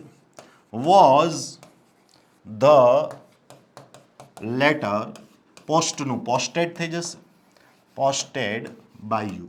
મતલબ કે એક્ટિવ વોઇસનું ગુજરાતી કંઈક આવું થાય. શું તમે પત્ર મોકલી દીધો? એને પેસિવમાં કન્વર્ટ કરવું હોય તો શું તમારા દ્વારા પત્ર મોકલી દેવાયો? Was the letter posted by you, જે આપણને અહીંયા ઓપ્શન એ ની અંદર આપ્યું છે. તો 94માં ઓપ્શન એ આપણો સાચો જવાબ છે. મતલબ કે ઇંગ્લિશ ગ્રામરમાં એક્ટિવ પેસિવ પણ પૂછે છે, એ પણ તૈયાર કરવું પડશે. એના પણ 1-2 પ્રશ્નો હશે. આગળ વધીએ. 95, mercury is the closest planet to the. Mercury સમગ્ર બ્રહ્માંડની અંદર કયા ગ્રહની નજીકનો ગ્રહ છે? બુધ. યાદ રાખજો, બુધ એ સૂર્યની સૌથી નજીકનો ગ્રહ છે. તો સન એ આપણો જવાબ આવે, જે ઓપ્શન એ માં છે. 96, select the correct combination of mathematical sign to replace star into the equation. આપણને એક ઇક્વેશન આપ્યું. શું આપ્યું? 9 સ્ટાર 4, પછી સ્ટાર કરીને 22, પછી સ્ટાર કરીને 14. ચલો પહેલા તો આમાં જે વ્યક્તિનું પેપર છે એને અમુક સાઇન લખેલી છે, તો એ હું ભૂસી નાખું જેથી તમે કન્ફ્યુઝ ના થાઓ. ચલો હવે એક પછી એક સાઇન મૂકતી જવાની છે. કઈ સાઇન સાચી પડે છે એ આપણે જોવાનું છે. ચલો તો પહેલા લઈએ 9 ગુણ્યા 4 વત્તા 22 ઇઝ ઇક્વલ ટુ 14. જોવો તો 9 ચોક 36 વત્તા 22 ક્યારેય ભેગું ન થાય, એટલે આ નહીં આવે. ઓપ્શન એ ગયો. ચલો ઓપ્શન સી જોઈએ આપણે. 9 ગુણ્યા 4 બરાબર 22 માઇનસ 14. 9 ચોક 36 is equal to 22 minus 14. 22 minus 14 અહીંયા આપણે કરીશું એટલે અહીંયા 8 આવે, તો આઈ નો આવે. ઓપ્શન સી પણ ગયો. ઓપ્શન બી 9 માઇનસ 4 એને ગુણ્યા 22 ઇઝ ઇક્વલ ટુ 14. તો જો પહેલા તો ગુણાકાર કરવો પડે. 22 ચોક ને 88, 9 માઇનસ 88 ઇઝ ઇક્વલ ટુ 14. આ પણ ખોટું છે. ઓપ્શન ડી જોઈએ. 9 ગુણ્યા 4 માઇનસ 22 ઇઝ ઇક્વલ ટુ 14. 9 ચોક ને 36 માઇનસ 22 ઇઝ ઇક્વલ ટુ 14. બિલકુલ સાચું છે. તો ઓપ્શન ડી આપણો રાઈટ આન્સર બની રહ્યો છે. તો અહીંયા 96 ની અંદર ઓપ્શન ડી સાચો જવાબ છે. આગળ વધીએ મિત્રો. 97. ચલો ફરી પાછો મેથ્સનો પ્રશ્ન છે, થોડો ઇન્ટરેસ્ટિંગ છે. Class A has students twice that of the class B. મતલબ કે ક્લાસ એ ના વિદ્યાર્થીઓ ક્લાસ બી ના વિદ્યાર્થી કરતા 2 ગણા છે. આગળ શું કહ્યું? After adding 20 students to class A. Class એમાં 20 વિદ્યાર્થીઓ ઉમેરતા અને 30 students to class B. Class B માં 30 વિદ્યાર્થીઓ ઉમેરતા બંને ક્લાસના ટોટલ વિદ્યાર્થી કેટલા થાય છે? 140. જોજો આખો દાખલો સમજજો. પહેલા શું કીધું? ક્લાસ એ ના વિદ્યાર્થી ક્લાસ બી ના વિદ્યાર્થી કરતા 2 ગણા છે. પછી એવું કીધું ક્લાસ એમાં જો 20 વિદ્યાર્થી ઉમેરવામાં આવે અને ક્લાસ બીમાં જો 30 વિદ્યાર્થી ઉમેરવામાં આવે તો બંને ક્લાસના કુલ વિદ્યાર્થી 140 છે. હવે આગળ શું કીધું? Vote is the number of student in class A in the beginning? તો ક્લાસ એમાં કેટલા વિદ્યાર્થી હશે? એકદમ સરળ છે. આ ઇક્વેશનને સોલ્વ કરો. એ વત્તા બી, 20 ને 30 નો સરવાળો 50 થાય, 50 ઇઝ ઇક્વલ ટુ 140. એટલે કે એ વત્તા બી કેટલા થઈ જાય? 90 થઈ જાય. હવે જો એ બરાબર 2b છે, મૂકી દો અહીંયા. 2b વત્તા બી ઇઝ ઇક્વલ ટુ 90, એટલે કે 3b ઇઝ ઇક્વલ ટુ 90, એટલે કે b ઇઝ ઇક્વલ ટુ 30. ચલો આ બી ને અહીંયા મૂકો એટલે એ મળે. એ ઇઝ ઇક્વલ ટુ 2 ગુણ્યા 30, એટલે કે એ ઇઝ ઇક્વલ ટુ 60. એ જ તો શોધવાનું કીધું તો આપણને મળી ગયો, 60 આવશે. તો 97માં પ્રશ્નની અંદર 60 ઓપ્શન ડી સાચો જવાબ છે. 98 Chandragupta Maurya dethroned the last Nanda ruler ખાલી જગ્યા and occupied Pataliputra with the help of Kautilya. ગુજરાતી કરું તો ચંદ્રગુપ્ત મૌર્યએ કૌટિલ્યની મદદથી નંદવંશના કયા શાસકને હરાવી અને પાટલીપુત્ર કબજે કર્યું? તમે બધા જાણો છો, ઇતિહાસની ફેમસ ઘટના છે. નંદવંશના છેલ્લા શાસક ધનાનંદ જે છે, ધનાનંદને હરાવી અને ચંદ્રગુપ્ત મૌર્ય જે છે એને પાટલીપુત્ર કબજે કર્યું. જે ધનાનંદ ઓપ્શન એમાં આપ્યું છે, તો 98ની અંદર ઓપ્શન એ આપણો સાચો જવાબ છે. આગળ વધીએ મિત્રો. 99મો પ્રશ્ન છે. Punctuate this sentence. She said, what a fool I am. મતલબ કે યોગ્ય ચિહ્ન મૂકવાનું છે. She said, what a fool I am. તેણીએ કહ્યું, હું કેટલી મૂર્ખ છું. સ્વાભાવિક છે ને, આપણે આવું કહેતા કોઈને પૂછીએ તો નહીં જ કે ભાઈ હું કેટલી મૂર્ખ છું. આવું તો કોઈને ન પૂછે. મતલબ આશ્ચર્યની રીતે ઉદ્ગારની દ્રષ્ટિએ કહે, ઓહો હું કેટલી મૂર્ખ છું, મેં આવું કર્યું. ઓહો આ શબ્દ જ દર્શાવે છે કે ઉદ્ગારવાચક વાક્ય છે. તો ઉદ્ગાર ચિહ્ન મૂકવાનું હોય, એકદમ સહેલું છે. ક્વેશ્ચન માર્ક વયો જાય, ફૂલ ફોર્મ વયું જાય, ફૂલ સ્ટોપ વયું જાય. સી સેડ વોટ અ ફૂલ આઈ એમ, ફરી પાછો ક્વેશ્ચન માર્ક છે, જતો રહે. માત્ર એક જ વસ્તુ આવે, ઉદ્ગાર ચિહ્ન. સી સેડ વોટ અ ફૂલ આઈ એમ. બરાબર. તો 99ની અંદર ઓપ્શન સી આપણો સાચો જવાબ છે. ચલો 100મો પ્રશ્ન ફરી પાછો ગુજરાતીનો છે. કહેવત પણ પૂછે છે. ઘરડા ગાડા વાળે આ કહેવતની વિરોધી કહેવત કયો? ઘરડા ગાડા વાળે એટલે કે જે વૃદ્ધ વ્યક્તિ હોય ને, પરિવારની અંદર જે વયસ્ક વ્યક્તિ હોય ને, જે અનુભવી હોય, એની સલાહ મનાય. આની વિરોધી કહેવત ચલો જોઈએ. પગ જોઈને પાથરણું તાણવું ને, આનો તો મતલબ કોઈ આની યારે મળતો જ નથી. મહે તો મારે નહીં ને ભણાવે નહીં, આ ખોટું છે. ભસતો કૂતરો ભાગ્યે જ કરડે, આનો મતલબ એ સેટ નથી થતો. સાથે બુદ્ધિ નાઠે એટલે જેમ ઉંમર વધતી જાય, અવસ્થા થતી જાય, એમ બુદ્ધિ ભ્રષ્ટ થતી જાય. તો બેમાં વિરોધાભાસ થયો ને. પહેલામાં એવું કીધું કે વૃદ્ધ વ્યક્તિની સલાહ લેવાય, બીજામાં એવું કીધું કે વૃદ્ધ વ્યક્તિની બુદ્ધિ સારી ન હોય. તો અહીંયા ઓપ્શન ડી જે છે આપણો બિલકુલ સાચો જવાબ આવે છે. મિત્રો આપણે વાત કરતા હતા, ચર્ચા કરતા હતા જે વર્ષ 2021ની અંદર હાઈકોર્ટ ડીવાયએસઓની એક્ઝામ જાહેર થઈ હતી એના પેપરના સોલ્યુશન વિશે. હવે ફરી પાછી વર્ષ 2024માં હાઈકોર્ટ ડીવાયએસઓની ભરતી આવી છે, પણ સિલેબસમાં અમુક ચેન્જીસ છે. સિલેબસમાં આપણને ઇંગ્લિશ આપ્યું છે, ઇંગ્લિશની સાથે સાથે ગુજરાતી આપ્યું છે, ગુજરાતની સાથે સાથે મેથ્સ આપ્યું છે, એની સાથે સાથે આપણને રિઝનિંગ પણ આપ્યું છે, એની સાથે સાથે આપણને કમ્પ્યુટર પણ આપ્યું છે, એની સાથે સાથે કરંટ અફેર્સ પણ આપ્યું છે. પણ 2021ના અમુક મુદ્દાઓ જેવા કે જીકે છે, પછી ઇન્ડિયન હિસ્ટ્રી છે, પછી ઇન્ડિયન જિયોગ્રાફી છે, આ મુદ્દાઓ વર્ષ 2024ના સિલેબસમાં આપ્યા નથી. તો આ મુદ્દાઓ આપણે કરવાના થતા નથી, પણ જે આપ્યું છે એ મજબૂત કરી નાખવાનું. હવે મિત્રો જે વિદ્યાર્થીઓએ હાઈકોર્ટ ડીવાયએસઓની તૈયારી કરવાની છે, જેણે હાઈકોર્ટ ડીવાયએસઓના ફોર્મ ભરી દીધા છે, એ વિદ્યાર્થીઓ માટે મિત્રો આપણે આપણી એપ્લિકેશનની અંદર વધીને 2 થી 3 દિવસમાં જ હાઈકોર્ટ ડીવાયએસઓનો ફૂલ કોર્સ મૂકી દેવાના છીએ. કઈ એપ્લિકેશન પર? વિશાલ ખોડીફાળ એપ્લિકેશન પર. તો જો તમે અમારી એપ સાથે જોડાય, અમારા કોર્સમાં જોડાય અને તમારી તૈયારીને આગળ વધારવા માંગતા હોય તો અત્યારે જ વિશાલ ખોડીફાળ એપ્લિકેશન ડાઉનલોડ કરી લો અને 2-3 દિવસમાં જ્યારે કોર્સ લોન્ચ થાય ત્યારે તમે એમાં જોડાય અને તમારી તૈયારીની શરૂઆત કરી શકો છો. સૌથી છેલ્લે મારો આ એક નાનકડો એવો પ્રયાસ હતો કે જે વિદ્યાર્થીઓએ હાઈકોર્ટ ડીવાયએસઓના ફોર્મ ભર્યા છે એને એક આઈડિયા આવે, ખબર પડે કે હાઈકોર્ટ ડીવાયએસઓમાં કયા મુદ્દામાંથી કેવા પ્રશ્નો પૂછાય છે. એ માટે મેં તમારી સમક્ષ આ પેપર સોલ્યુશન રજૂ કર્યું છે. જો તમને મજા આવી હોય તો મારો પણ ઉત્સાહ વધારતા રહેજો. ચેનલને સબસ્ક્રાઇબ કરી દેજો, વિડીયોને લાઇક કરી દેજો અને તમારી સાથે તૈયારી કરતા અને તમારા એવા મિત્રો કે જેણે હાઈકોર્ટ ડીવાયએસઓનું ફોર્મ ભર્યું છે એને આ વિડીયો શેર કરી દેજો. Thank you so much.